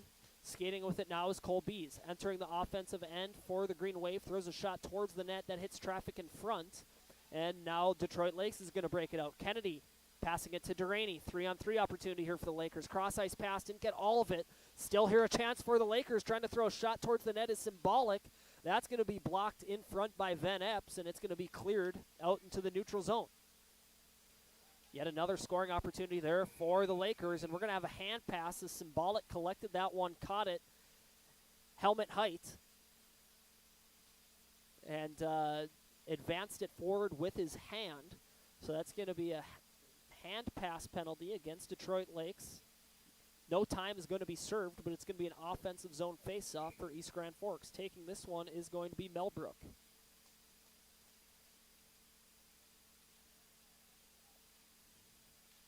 Melbrook wins this one cleanly. Out to the point. That one's going to find its way to Schiederberg. Schiederberg throws it towards the net. Wraps all the way around. Centering opportunity for Clausen, trying to find Panzer up front. A lot of traffic in front of the net. Still able to get a shot towards the net is Panzer for East Grand Forks. But yet again, Griffin Lindbergh hops on top of it. We're going to have another stoppage in play, this time with 3 minutes and 26 seconds remaining in the second period. Still knotted up at 0. Panzer taking the face-off this time, wins it back. It's going to go back to Schiederberg from the middle of the point. He's going to throw a shot towards the net. It's going to miss wide. Now the teams are going to battle for it below the goal line. Coming away with it is Melbrook. Melbrook throws it towards the point. Max Bees. Correction, that's Clausen. Clausen hands it over to Schiederberg, who throws a shot towards the net. That makes Lindbergh make a save, but Detroit Lakes collects the rebound and throws it out towards the neutral zone. Skating with it now is Panzer.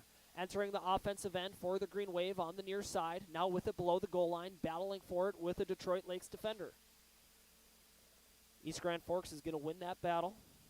Nice hold by Clausen for East Grand Forks. Clausen collects a clearing attempt for Detroit Lakes and throws it right on net. Just trying to throw everything at the wall, seeing if something will stick, but Griffin Lindbergh is making every save that has made its way towards him.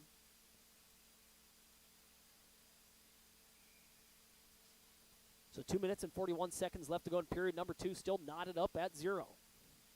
Dominant performance for East Grand Forks here in this opening 2 periods, but nothing to show for it on the scoreboard besides lopsided shot column. 27-2 in favor of the Green Wave. This face-off win goes all the way back into the East Grand Forks zone. They're going to have to break it out from there. With it on the near hash marks is Overgaard. Tries to find Chupka. A stretch pass across ice. That's just a little behind him, but Detroit Lakes is not able to effectively move it through the neutral zone. Still, they're going to collect it from their own end. Fields breaks it out, and Detroit Lakes is going to cross center ice and dump it below the goal line. Ryan Rockstead, outside of his net, leaves it for his defender. He's going to ring it around to Overgaard. Overgaard from the near hash marks tried to chip that out, but that was held in nicely by Detroit Lakes' number 15. That's going to be Wall, the captain.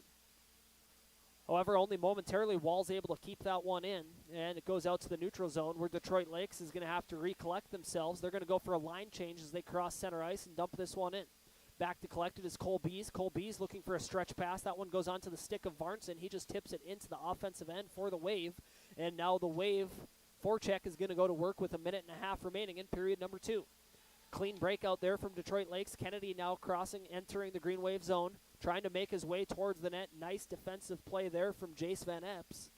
And East Grand Forks is going to break it out. Van Epps collects a pass at center ice, entering the offensive zone with some speed, trying to make a move, unable to do so. Nice defense there from Pettit for Detroit Lakes on the back end. East Grand Forks still has it, centering feed, goal, chance opportunity from the slot. Jace Van Epps had that one in between the hash marks. But just another unbelievable save from Griffin Lindbergh, and this is getting to be comical at this point. Shots on net are 28-2, but we're still tied up at 0. What are they feeding the goaltending room in Detroit Lakes? The JV score was 1-1, and East Grand Forks heavily outshot DL in that one as well. Letting the clock run on our video stream. It's now caught up. Just over 1 minute to play in period number 2. East Grand Forks wins the offensive zone faceoff. They're going to throw it below the goal line. Panzer has it. He's going to throw it back towards the point. This one's going to be thrown towards the net by Pesh. It's going to miss wide. Ring around to Max Bees. Max Bees goes over his stick, so Detroit Lakes is able to take advantage and skate it out towards the neutral zone. They're going to have that one taken away by Melbrook. Melbrook now circling the wagons, trying to find a centering feed. Nobody there. A shot eventually thrown towards the net by Lovejoy. Lovejoy, that one just barely missed, high and wide. Back. The rebound comes all the way out to the neutral zone. East Grand Forks unable to enter the zone cleanly. Detroit Lakes breaks that one up at their own blue line. They're going to skate all the way to the far hash marks of the East Grand Forks zone. Throwing that shot towards the net was Cheeto for the Lakers, but that's going to be gloved with ease by Ryan Rockstead. And we're going to have a defensive zone face-off for EGF with 23 seconds remaining in period number 2. Still knotted at 0. Man, that first goal is going to be very important. And that's Johnny Obvious. However, East Grand Forks has done everything to deserve that first mark on the scoreboard, but amazing performance so far from Griffin Lindbergh. This faceoff is won in the defensive zone by East Grand Forks. They're able to successfully chip it out to the neutral zone. A chance there momentarily by Jace Van Epps, unable to collect a bouncing puck, so that's going to be collected by Sukert and dumped below the goal line of East Grand Forks. Detroit Lakes, if they hurry, might be able to have a chance with it at the far point is Fields. 4 seconds remaining. Far hash marks, centering a feed to Kennedy. His one-timer not able to get all of it was Kennedy, so that's going to go wide. And the horn is going to go off to indicate the end of period number 2. We are still tied up after 34 minutes here at the Civic Center. East Grand Forks 0, Detroit Lakes 0. We're going to take a moment, allow myself to catch my breath. Let's hear a word from our sponsors. We will be right back with the intermission report. You are listening and watching Minnesota High School Hockey on KNOX. Your local Circle K and Holiday Station stores are proud to support high school activities. Stop by the new Circle K location at 1316 South Washington Street for not only gas, but a wide array of hot and cold food, snacks for everyone, and a car wash. Open 24/7, 7 days a week. Spray Advantage of Grand Forks carries everything you need for the chemical and fertilizer application on your farm. They have pumps, tips, and tanks from 3 gallons all the way up to 10,000 gallons on hand. They can help with parts and accessories for the fertilizer and tillage equipment on your farm too. Go to sprayadvantage.com. Rust, salt, and time are the biggest enemies for a fuel tank. Never fear, because Grand Forks Welding is here to take care of your enemies for you. We not only fix or patch your tanks, but we can custom fabricate any kind of replacement fuel tanks or service unit. Go to grandforkswelding.com.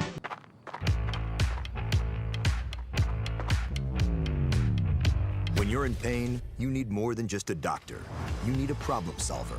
Count on All True Orthopedics and Sports Medicine and get back to what moves you. Today, the PS stands for proper service for your home, farm, or business, which is what you'll get from the team at PS Garage Doors in Grand Forks. Whether you need a door fixed or just thinking about replacing what you already have, no matter what the size, PS Doors offers the proper service for you. Get your proper service at psgaragedoors.com. Apex Apparel is your quick turnaround apparel and promotional item shop in Grand Forks. If you're looking for direct-to-garment printing, embroidery work, or a huge selection of promotional items, come to Apex Apparel, your locally owned, family-run, quick turnaround apparel shop in Grand Forks. Grand Trailer Sales in East Grand Forks is your go-to spot for enclosed utility, flatbed, and dump trailers in the Red River Valley. They have the biggest selection on hand of trailers with great pricing. If you're looking for parts, service, or simply to buy, trade, or rent a trailer, stop into East Grand Forks. GrandTrailersales.com. Your family deserves clean, filtered water. High Plains Water offers Millennium Drink Water System, which delivers great-tasting water and also eliminates harmful impurities. Professionally installed and maintained by High Plains Water of Grand Forks. See them at highplainswater.com.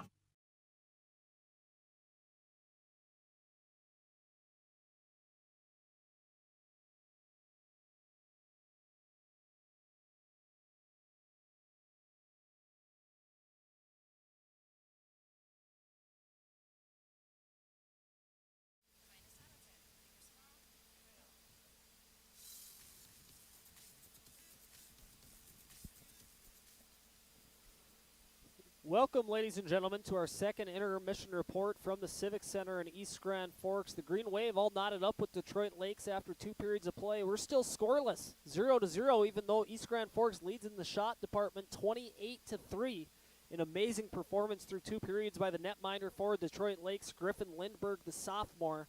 And we talked about it during the pregame show. Detroit Lakes, their strength last season was defense. They held their opponents to 67 total goals on the year, including 7 shutouts. And through 5 periods of play for the 2024-2025 campaign, Detroit Lakes has given up a whopping total of 0 goals. They shut out Fergus Falls in the season opener by a score of 7-0. And after 2 periods of play here at the Civic Center, the section opener for both of these teams, we're still knotted at 0. You are watching and listening to the Intermission Report, brought to you by High Plains Water, your home's clear choice for awesome water, and Grand Forks Welding and Machine, the men of steel. East Grand Forks had plenty of grade A opportunities in the early stages of that second period, and they had a power play chance. That power play was brought to you by RBB Electric, bringing you peace of mind on all of your electrical projects. East Grand Forks is 0 for 2 on the RBB Electric power play. They had 1 opportunity in the first period that was unsuccessful, and another opportunity in the second period that was also unsuccessful. But the storyline and the headline of the game up until this point is the play between the pipes for Detroit Lakes, and that is Griffin Lindbergh, the 6'1" sophomore. So far this season, he got the nod in game number 1, and he only had to make a couple of saves in that one. His career up until this point, he's only a sophomore, but he's 5-2. His overall record with a 1.64 goals against average, with a 91%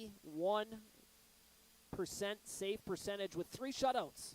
So Griffin Lindbergh already has 28 saves on the night with another 17 minutes yet to play in regulation.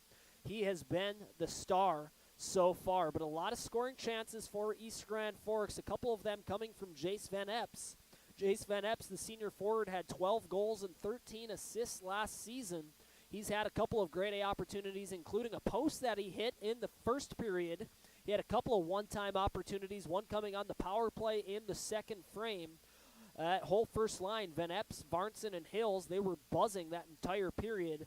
Also very impressed with line number 2, Lovejoy, Panzer, Melbrook. And to continue on for the rest of the forward group for East Grand Forks, Overgaard, Nowaski, and Chupka, not as many grade A opportunities for that third line, but just like the rest of the team, they have not spent much time in the defensive end, and they're doing a good job of generating pressure from below the goal line and trying to play a heavy style of hockey that head coach Tyler Palmasino is trying to instill in this team.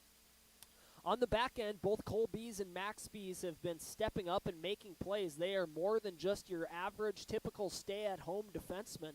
They have been stepping into the play, entering a couple of chances on the offensive end for the Green Wave. None that have came to fruition, obviously. We're still tied 0-0 between East Grand Forks and Detroit Lakes, but very impressed with the play of both Cole and Max Bees for East Grand Forks. Plenty of opportunities. The shot department is in favor of East Grand Forks once again, 28-3. Ryan Rockstead has not been tested. There were a couple of opportunities in the later stages of that second period for Detroit Lakes. A couple of 3-on-2s, 3-on-1s. There was even a 2-on-1 opportunity for Detroit Lakes. but they were never able to completely get 100% on their shots. Rockstead, that has to scare you if you're a fan of East Grand Forks or if you're on their coaching staff, because as soon as he starts getting some grade A opportunities, don't want to say that he might be rusty, but he almost might be getting bored back there in between the pipes for East Grand Forks. However, he still has a 0 up on the board, as does Detroit Lakes. We're all knotted up at 2. We are halfway through our second intermission report. That is brought to you by High Plains Water and Grand Forks Welding and Machine. We're going to take another quick break here. A word from our sponsors. We'll be back with more Minnesota high school hockey on the Rivard's Turf and Forage Grand Trailer Sales KNOX Live Sports Network. Picture yourself at Lake Region State College. With faculty and staff here to help you succeed, we know you by name. Picture your success as you get hands-on ready for the workforce or transfer on to earn your bachelor's degree. Lake Region State College. We change lives. It's hard to explain what this feels like. We could try to put it into words, but nothing compares to experiencing it for yourself. You just have to get in the seat. Visit True North Equipment at any of our 10 locations or at www.truenorthequipment.com. Signature Graphics in East Grand Forks is your one-stop shop for all your branding and design needs. From embroidery, vinyl wrapping, laser print, and more, fully customized from start to finish, all in-house. Signature Graphics. We craft your vision. You watch it come to life. Your family deserves clean, filtered water. High Plains Water offers Millennium Drink Water System, which delivers great-tasting water and also eliminates harmful impurities. Professionally installed and maintained by High Plains Water of Grand Forks. See them at highplainswater.com.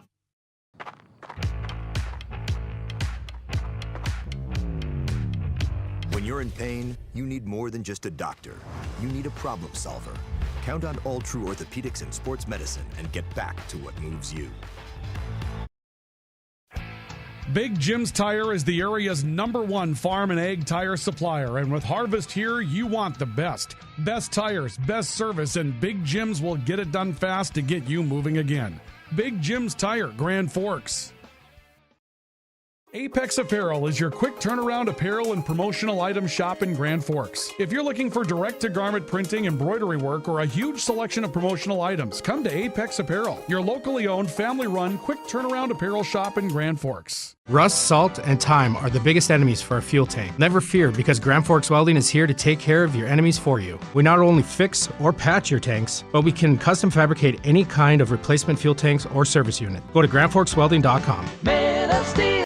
Today, the PS stands for proper service for your home, farm, or business, which is what you'll get from the team at PS Garage Doors in Grand Forks. Whether you need a door fixed or just thinking about replacing what you already have, no matter what the size, PS Doors offers the proper service for you. Get your proper... Welcome back, ladies and gentlemen, to the Civic Center here in East Grand Forks, Minnesota. We're just wrapping up our second intermission report. This intermission report is brought to you by High Plains Water, your home's clear choice for awesome water, and Grand Forks Welding and Machine, the Men of Steel. We are all tied up at 0 after 2 periods of play here. East Grand Forks taking on Detroit Lakes in the section opener and the home opener for East Grand Forks this season. We have radio coverage for this one, 1310 AM, 107.9 FM, as an arena worker just took a spill on the ice. It's still, just struggling to find his way to the feet. As a former arena worker myself, I can say that it's not nice to be the premium entertainment of the night. East Grand Forks playing some very solid hockey so far. Anywho, after that, getting a round of applause as the arena worker after making his way to his feet. We have radio coverage for this one over the air on 1310 AM, 107.9 FM, KNOX, and video coverage. You can find that on our website, knoxradio.com, under the Live Sports tab. Or you can visit youtube.com and utilize the search bar, searching KNOX Live Sports. Tell your friends, tell your family, tell your colleagues we're in for an exciting third period of play. East Grand Forks head coach Tyler Palmasino, and if he's in the locker room right now, he has to be talking about we're playing a very solid game of hockey, not giving Detroit Lakes any grade A opportunities.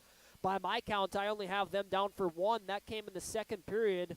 And generating a lot of offensive chances in the offensive end are the Green Wave. By my count, I have them down for 10 of those. We had 5 coming in the first and 5 coming in the second, and that might be an undercount. Once again, that's just my back-of-the-napkin stats that I'm providing. So what else can you do? The only thing left to take place is put the puck in the back of the net and continue to do what you're doing on the defensive end. East Grand Forks is 0 for 2 on the RBB Electric power play so far. They had one chance in the first period that was unsuccessful, and obviously another one that was unsuccessful. That one coming in period number 2. No scoring summary to read you through, as we're still all knotted up at 0. However, I will let you know that East Grand Forks is leading in the shot department. That is coming at a staggering margin of 28-3 as the Green Wave retake the ice, led by their senior goaltender Ryan Rockstead, as the school song is being played over the public address system here at the Civic Center. Detroit Lakes now retaking the ice. Nice uniform matchup here tonight. East Grand Forks in their white socks with black and green trim. Black breezers, white jerseys with green shoulders and green and black trim on the elbows and on the waist, and their black helmets. Diagonal green wave across the chest. Detroit Lakes in all red with white trim, red socks, red breezers, red jerseys, and red helmets with a big Old English D right on their chest. Getting ready to start period number 3 here, just waiting for the ice to dry. Great job by the arena crew here at the Civic Center. Didn't miss a single part, and they got that done in pretty good time as well. Late start to tonight's opening puck drop of the varsity matchup between these two teams. The JV game played through an overtime period. They played to a 1-1 tie, and just like this one, East Grand Forks was dominant in the shot department. They had more than 50 shots put on net, and Detroit Lakes had less than 15 put on net, but it still resulted in a 1-1 tie. The only score that matters is the amount of pucks that you can put in the back of the net. The referee is getting signals from both goaltenders to ensure that they're ready to go. He's going to check with the penalty box to make sure that the scorekeeper is ready to play.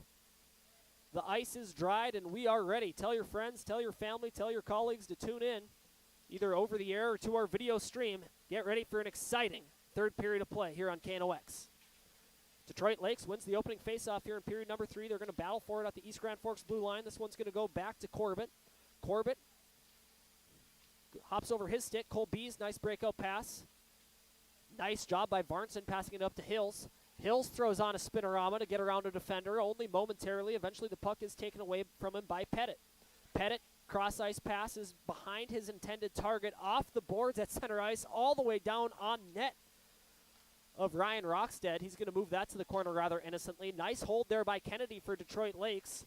And now Cole Bees is going to battle for it behind the net. He's going to move this one to Jace Van Epps. Jace Van Epps just swipes his stick at that one to force it out into the neutral zone. Back to collect it is Fields. Looks like Detroit Lakes has an extra pep in their step coming out of the second intermission. Cross-ice pass. This one's going to come to Melbrook at the center ice from the near side. His centering attempt is broken up. Now Detroit Lakes is going to skate it out of their own end. Crossing center ice, skating with it is Wall. He's going to dump this one in and go after it. Wall is going to take control below the goal line, handing it off to Justison. Justison's center ice pass is going to hit the net behind the net, and that's going to bounce and end up on the stick of Lovejoy. Lovejoy's faced by a forechecker, and a shot from the point for Detroit Lakes, and they're going to get a goal! Detroit Lakes with the first goal of the game.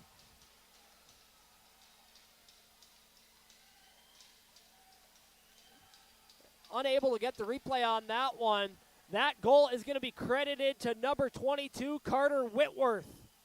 A great keep, a shot on net. That one coming from Jace Fields on the far side, and East Grand Forks falls down by a score of 1-0. Detroit Lakes takes the lead early in period number 3. So now with some additional urgency, East Grand Forks enters the zone on the far hash mark. They're going to ring it all the way around. It's going to be collected there by Pesh. Pesh is going to go to the middle of the point to Melbrook, who's going to throw a shot towards the net. Unable to hold the zone is Pesh. This one's going to come all the way down the ice, and that's going to result in an icing.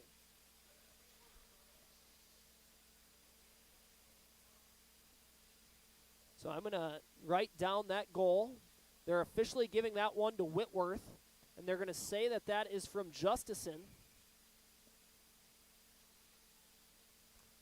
And that was just 1.5 minutes into the third period. So Whitworth from Justison is the official scoring line on that goal for Detroit Lakes.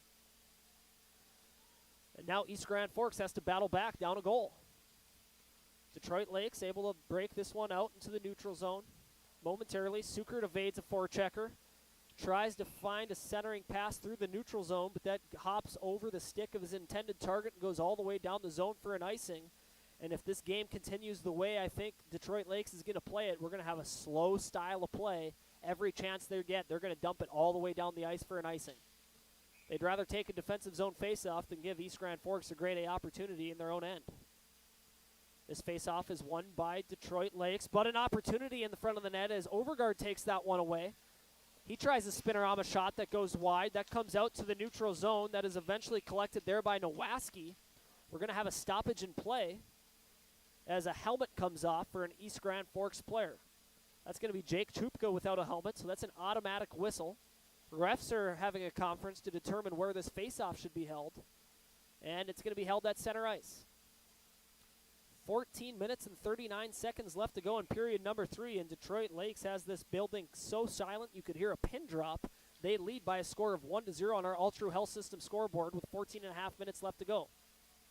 Cole Bees in his own end.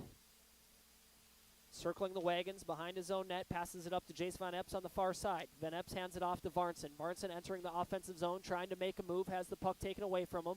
Cole Bees able to hold the zone for the Green Wave. Below the goal line with it now is Varnson. Varnson gives it back to Bees from the near goal line. All the way down in the offensive zone is that senior defender. Breaking the puck out now is Bender for Detroit Lakes. Here's a 3-on-1 opportunity if he hurries. Bender stops at the near hash mark, had numbers if he wanted to move that puck towards the front of the net. So that's crisis averted for East Grand Forks. And now they're going to move through the neutral zone with Varnson. He's going to dump it into the zone from the far blue line, and the forecheck is going to go to work from there.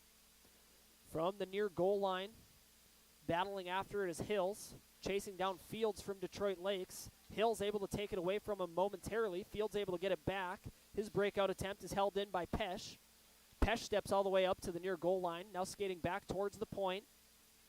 Surveying his options, throws a shot towards the net all the way from the near point. That one's going to go off the glove of Griffin Lindberg and up into the net for a stoppage in play. 13 minutes and 29 seconds remaining in period number 3. Detroit Lakes leads East Grand Forks by a score of 1-0.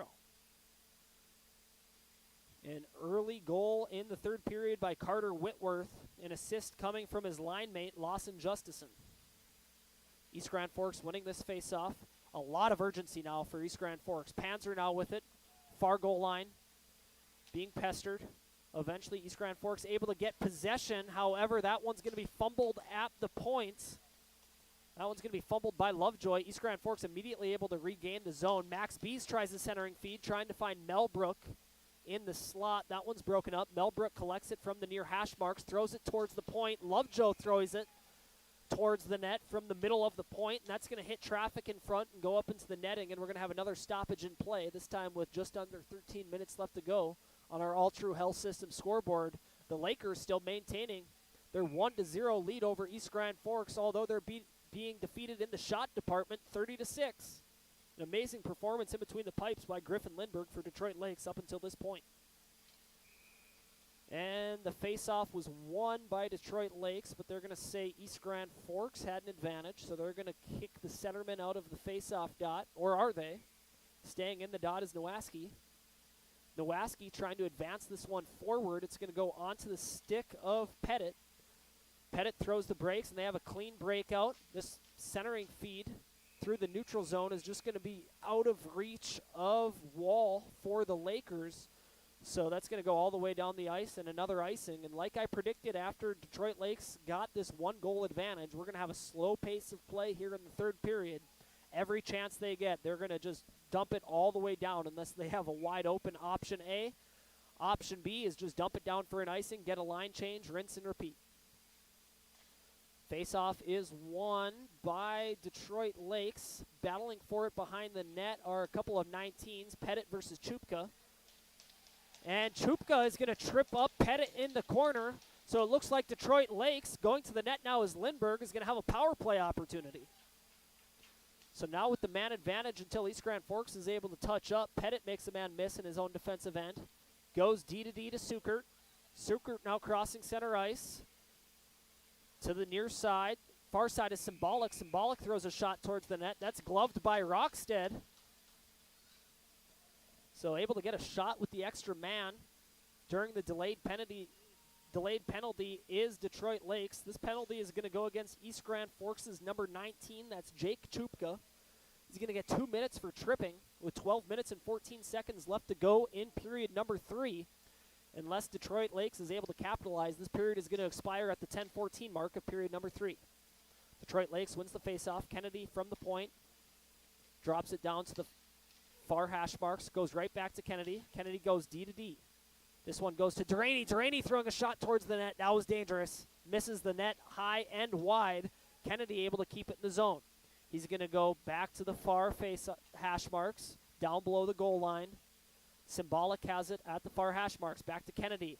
From the point, throws a shot towards the net. That's blocked by Varnson, goes to the near corner, and a clearing attempt from Cole Bees is going to go up into the crowd, so that's going to be a stoppage in play with 11 minutes and 42 seconds remaining in period number 3. 1 minute and 29 seconds remaining on the Chupka tripping penalty. Defensive zone faceoff for East Grand Forks. This one's going to be taken by Cooper Hills. This is won cleanly by Detroit Lakes. Back to get it is Kennedy. He's going to throw a shot towards the net. That hits traffic in front. And that's going to go up into the netting. Didn't make its way to Rockstead. Hit either a Detroit Lakes player or an East Grand Forks defender on the way. Nevertheless, innocently goes into the netting, and we're going to have another defensive zone faceoff for East Grand Forks. Taking this one is Wall for Detroit Lakes. Yet another clean win back to Kennedy. Kennedy drops it to the near hash marks. Goes right back to Kennedy. He's not able to handle it. He's going to be pressured immediately by Lovejoy. Nice pass to just smoothly give it to Symbolic on the far red line. And Detroit Lakes makes their way nicely through the neutral zone, but unable to maintain control as soon as they entered into the offensive zone. East Grand Forks clears all the way down the ice, and they're going to get a line change. Kennedy, below his own goal line, drops this one off the fields and goes for a line change. So here's power play unit number 2 for Detroit Lakes. 45 seconds remaining on the man advantage. Just under 11 minutes left to go in regulation. East Grand Forks trailing Detroit Lakes by a score of 1-0. Skating out of his own zone for Detroit Lakes is Pettit. This one's taken away. Risky play there from Lindbergh coming it out of his own net. Going after it was Jace Van Epps. He could have had a tap-in goal, but Lindbergh came out of his net with confidence. Here comes another opportunity. Van Epps is all over the ice, providing pressure from the back end of the points. That's going to force Detroit Lakes to regroup in their neutral zone. Now just 10 seconds remaining on the penalty against Jake Chupka for East Grand Forks. East Grand Forks is going to collect broken up neutral zone play for Detroit Lakes. Now with it behind the net, centering feed goes to no one all the way down the ice. No icing. It should have been no icing on the play. That pass was originated from Panzer from the offensive zone of East Grand Forks, trying to go back to the point. It was deflected by a Detroit Lakes player, the pass was, and it continued all the way down. The referees are having a conference. I think they're seeing exactly what I just mentioned. However, they're going to maintain that it's still a defensive zone faceoff for Detroit Lakes. So benefit here that will go the way of East Grand Forks. Are they able to take advantage? Clean faceoff win back to Bees. Max Bees, that is. That finds its way towards the net. The rebound goes to the near corner. That's collected by Detroit Lakes. Behind his own net with it now is Sukert. Sukert coughs it up. Centering feed coming from Melbrook to nobody yet again. And once again, that centering feed is going to be collected by Detroit Lakes. Here comes Panzer picking up a loose pass from the far faceoff dot. Bees bouncing this one off his stick now, circling behind the Detroit Lakes net. Now with it, rings it behind the net, and he's going to go for a line change. Lovejoy is going to try keep it in the zone for the Green Wave. He's able to do so. His no-look pass goes directly to Cheeto for the Lakers, and they're going to break this one through the neutral zone, entering the Green Wave side of the ice, and dump it in. A breakout attempt for East Grand Forks is broken up by Kennedy for Detroit Lakes. However, he entered the zone off sides So Detroit Lakes is playing sound defensive hockey. Not a lot of grade A opportunities for East Grand Forks in the third period. They had more than a handful in both period number 1 and period number 2. But after Detroit Lakes, a minute and a half into period number 3, took the 1-0 lead, they've been playing sound in their own end. Winning the neutral zone faceoff are the Lakers, but they're going to turn this one over to East Grand Forks in the neutral zone, and the Green Wave are going to dump it down below the Laker goal line. Keeping it in the zone nicely on the far side is Cole Bees. Battling with it below the goal line down there is going to be Jordan Nowaski. Jordan Nowaski skating away with it, drops it back to the far point. A slap shot from the far side from Overgaard is going to be collected by Lindberg. And he's going to hold on to that one. So we're going to have a stoppage in play, this time with 8 minutes and 51 seconds left to go in regulation. The shots are 32-7 in favor of East Grand Forks, but the score is 1-0 in favor of Detroit Lakes. Just an insane hockey game we're witnessing here at the Civic Center here tonight.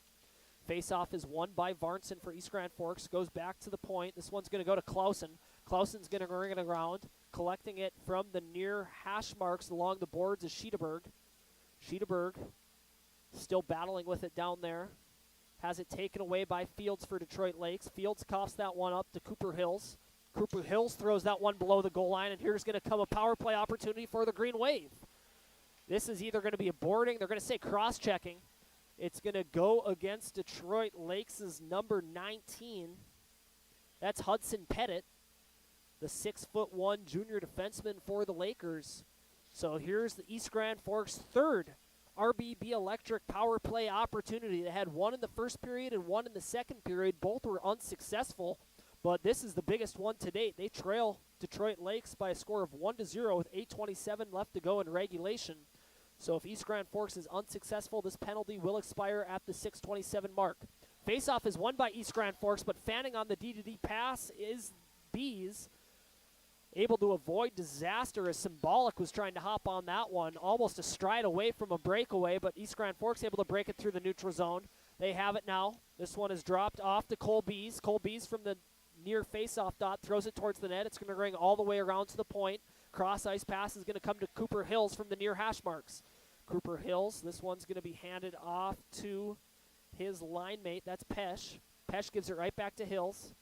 Goes down below the goal line to Varnson. Varnson tries the centering feed. A lot of traffic in front. Now Varnson has it from the far hash marks. Going towards the net from there. It's going to drop it off to Pesh at the goal line. Pesh tries to go back to the point to Cole Bees. Cole Bees wasn't expecting that one. It's going to go all the way down the ice. Now 1 minute and 5 seconds remaining on the man advantage for East Grand Forks. Skating out of his own zone now is Lovejoy. He's going to drop this one off. He's going to allow Corbett to pick this one up with speed. This one's eventually going to go to Bees. Bees with a great opportunity. Throw that shot on net. Max Bees had that one in the slot all by himself and tried hand it off to Panzer.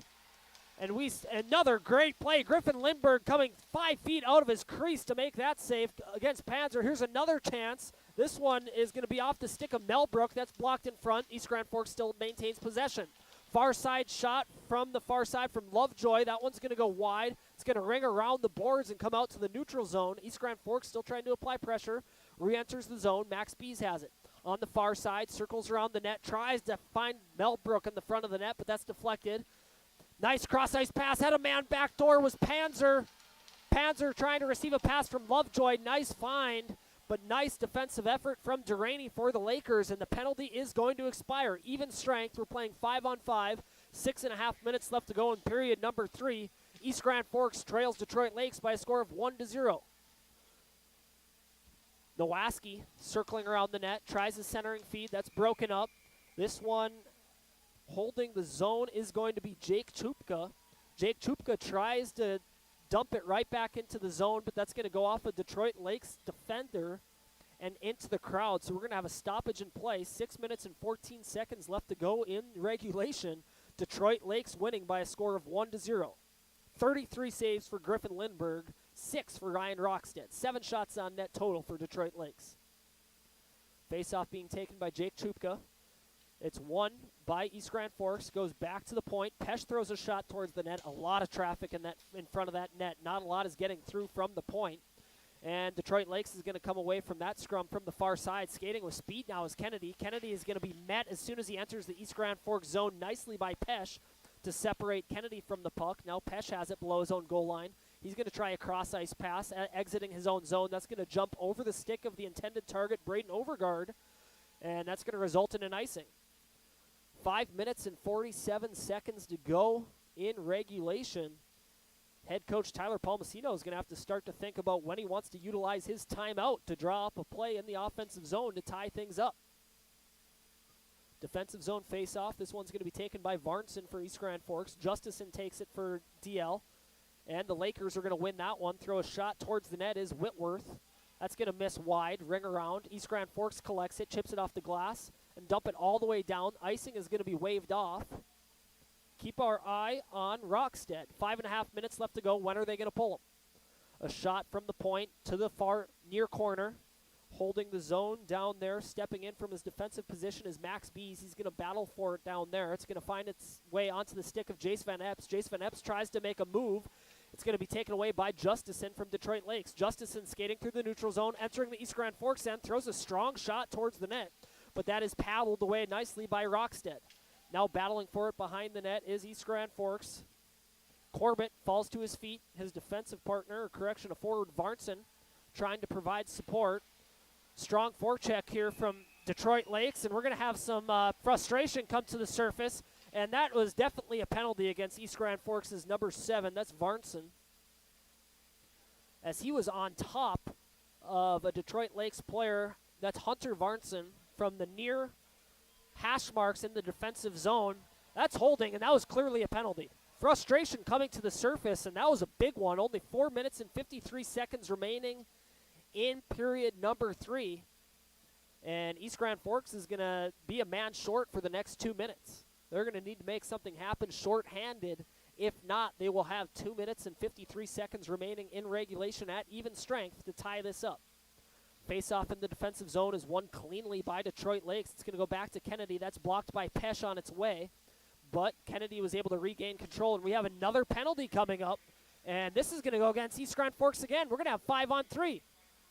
As Lindbergh comes to the bench for the man advantage momentarily. East Grand Forks is able to touch up.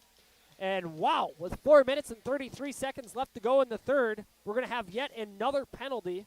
This one is going to go against number 11, Pesh. And that's going to be a cross-checking. So that's going to be Judd Pesh going to the box only 20 seconds after Hunter Varnson. And East Grand Forks is not channeling their frustration in a positive manner. We're going to have a timeout called by Detroit Lakes.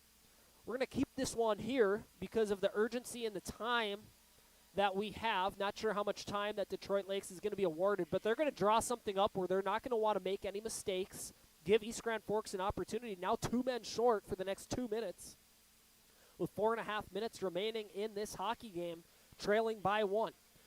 This timeout is brought to you by Apex Apparel, your family-owned quick turnaround apparel and print shop in Grand Forks, and Big Jim's Tire, the region's largest agricultural tire supplier, located out of East Grand Forks. Apex Apparel and Big Jim's Tire. Don't get a lot of chances to give them timeout, to give them a shout-out. But, of course, our broadcast would not be possible without our sponsors, including both Apex Apparel, Big Jim's Tire, our network sponsors, Rivard's Turf and Forage and Grand Trailer Sales.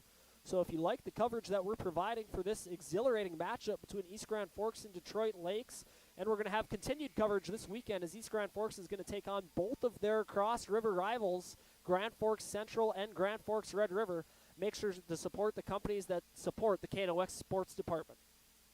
The timeout has expired, and Detroit Lakes is getting ready to start their 5-on-3 power play. They have 1 minute and 40 seconds left on the Varnson penalty, and Judd Pesh just made his way to the box.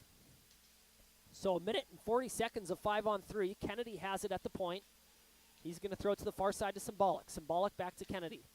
Kennedy trying to find Duraney on the near hash marks. Duraney cross-ice pass. This one is going to be successful to Symbolic. He throws it back to Kennedy at the point. Wow, a lot of cross-ice movement.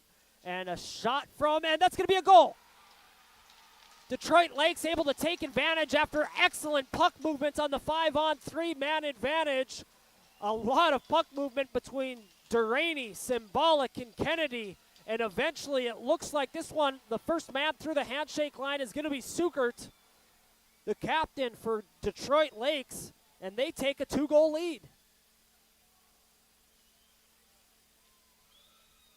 I am not believing what I'm seeing. Detroit Lakes on the 5-on-3 man advantage doubles their lead with 4 minutes and 11 seconds remaining in regulation. They now lead by a score of 2-0, and there's still 1 minute and 39 seconds left on the Pesh penalty for the Green Wave. We play on. Detroit Lakes, I said it right in the first 30 seconds. They have an extra pep in their step coming out of the locker room after the second intermission. And they are continuing to apply the pressure in the offensive zone. With it now is Bender behind the net. He's going to throw this one out to Fields. Fields throws a shot towards the net. That was blocked by Van Epps. And it's going to go to the neutral zone where Detroit Lakes is going to have to reconvene. Just over 1 minute remaining on the man advantage for Detroit Lakes. Entering the zone now is Whitworth, and Whitworth is going to score another one. East Grand Forks. Oh, no. 3-0 Detroit Lakes, and that is a wonderful goal from Detroit Lakes' number 22, Carter Whitworth. And I'm just trying to keep up with my scoring summary. I am trying to keep up with my scoring summary. That is the third goal for Detroit Lakes in period number 3, and this is insurmountable. East Grand Forks wants to have a conversation with the officiating crew. They're not sure. I heard iron. I did not see Twine move in the back of the net. There's no way they're going to take this one back. They're not looking at video. They're just having a conversation. They're going to have to keep this goal up. That goal's going to go to Whitworth, assisted by Brock Bender. So that's going to be Whitworth's second of the night. He had the opening goal just a minute and a half into period number 3 for Detroit Lakes. And he now has the third goal for the Lakers. Oh, East Grand Forks, what is happening? Detroit Lakes making a statement in the section opener, Minnesota high school hockey. This is why you play the games. East Grand Forks wins the faceoff at center ice, skating with some urgency is Max Bees. He's going to be tripped up, so here's going to come another penalty with 3 minutes and 18 seconds remaining in period number 3. The hustle from Max Bees as he forced his way towards the net, lowered his shoulder, is going to draw a holding penalty against Detroit Lakes' number 4. That's going to be Jace Fields. So we'll see it. We have an empty net right now as time stands. It looks like East Grand Forks is going to call a timeout. They're going to want to draw something up, but they have 3 minutes and 18 seconds to make up a 3-goal differential. So this is our second chance to give recognition to our timeout sponsors. Apex Apparel, your family-owned quick turnaround apparel and print shop in Grand Forks, and Big Jim's Tire, the region's largest agricultural tire supplier in East Grand Forks. We are witnessing an amazing performance here from Detroit Lakes. The shots on net are 33-10 in favor of East Grand Forks, but the scoreboard is 3-0 in favor of Detroit Lakes. I mean, you would not believe what we are seeing right now. And thank you for everyone tuning in, whether it's over the radio, 1310 AM, 107.9 FM, KNOX, or if you're watching our video coverage on knoxradio.com under the live sports tab. We're going to have more coverage of this Green Wave hockey team after the Thanksgiving holiday. As Friday, they're going to travel a short trip just across the river to Eagles Arena to take on Red River. And then on Saturday, November 30th, they're going to go to Purpur Arena in Grand Forks to take on Grand Forks Central.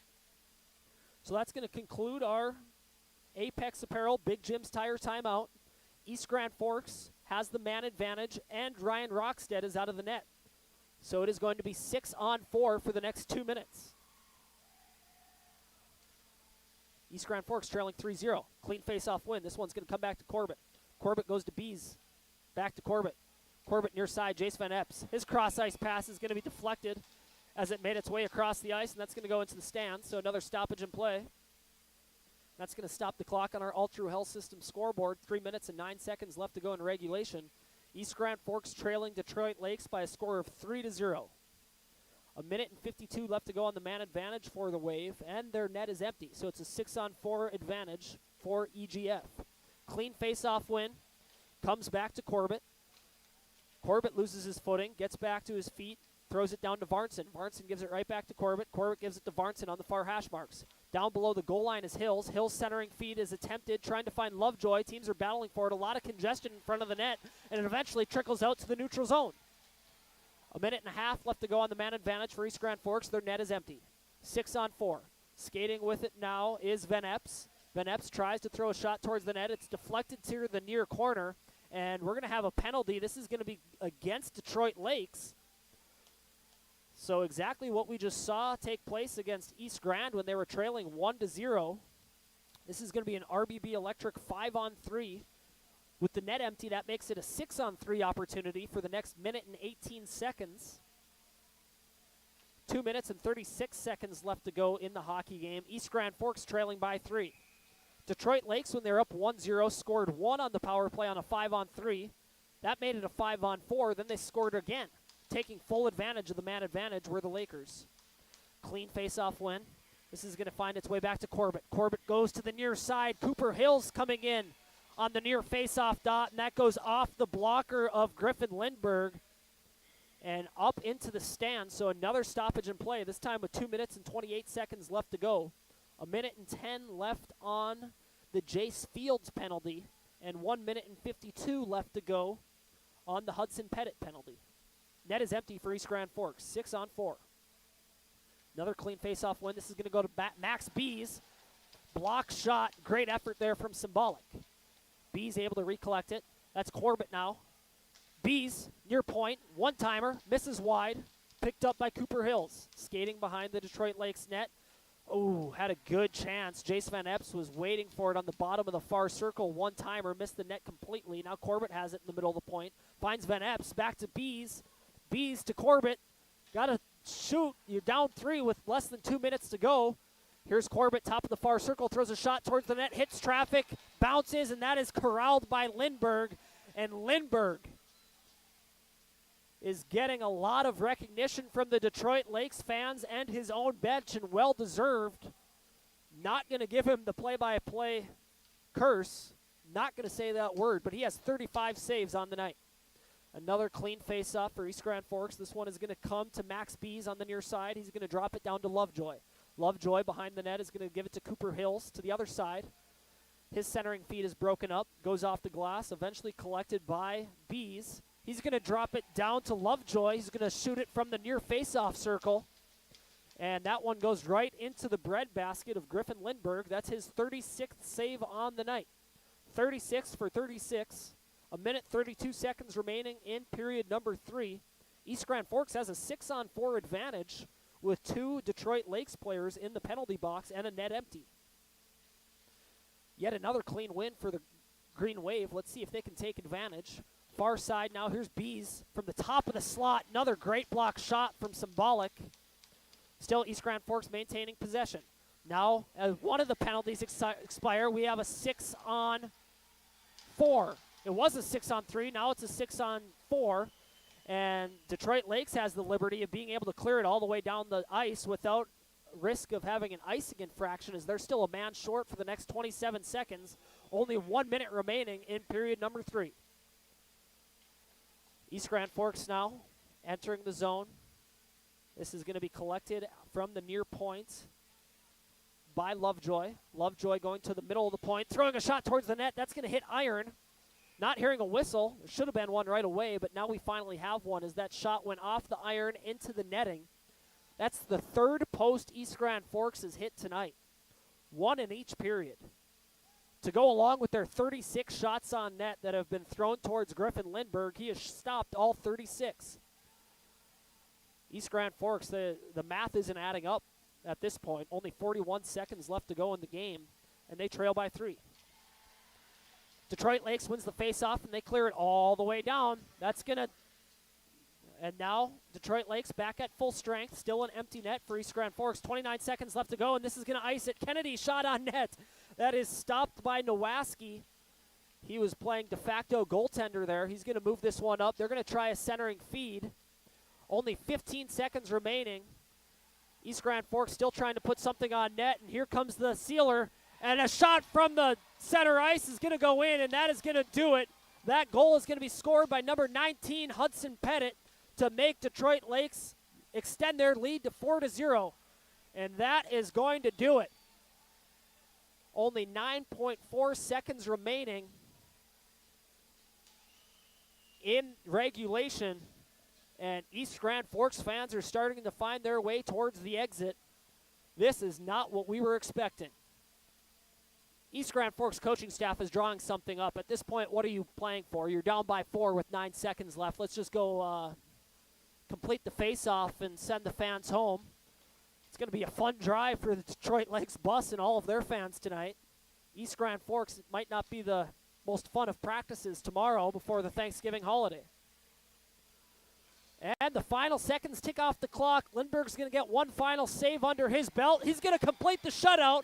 And Detroit Lakes gets arguably the biggest win in their program history, defeating East Grand Forks by a score of 4-0 in the section opener and the home opener for East Grand Forks. What a hockey game, and what a performance from Griffin Lindbergh, the goaltender for Detroit Lakes. 37 for 37 on the night, and that's the final score. Detroit Lakes beating East Grand Forks by a score of 4-0. We're going to take a quick break, allow myself to catch my breath. Let's hear a word from our sponsors. We'll be right back with the post-game report. 4-0 Detroit Lakes at the Civic Center. We'll be right back on KNOX. Your family deserves clean, filtered water. High Plains Water offers Millennium Drink Water System, which delivers great-tasting water and also eliminates harmful impurities. Professionally installed and maintained by High Plains Water of Grand Forks. See them at highplainswater.com.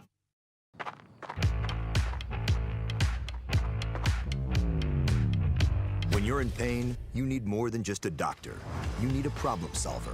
Count on All True Orthopedics and Sports Medicine and get back to what moves you. Big Jim's Tire is the area's #1 farm and ag tire supplier, and with Harvest here, you want the best. Best tires, best service, and Big Jim's will get it done fast to get you moving again. Big Jim's Tire, Grand Forks.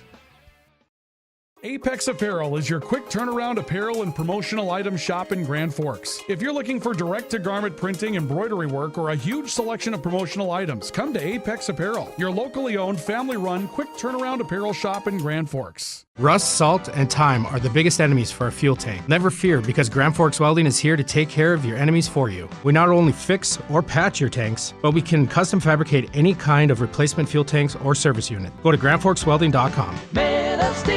Today, the PS stands for proper service for your home, farm, or business, which is what you'll get from the team at PS Garage Doors in Grand Forks. Whether you need a door fixed or just thinking about replacing what you already have, no matter what the size, PS Doors offers the proper service for you. Get your proper service at psgaragedoors.com.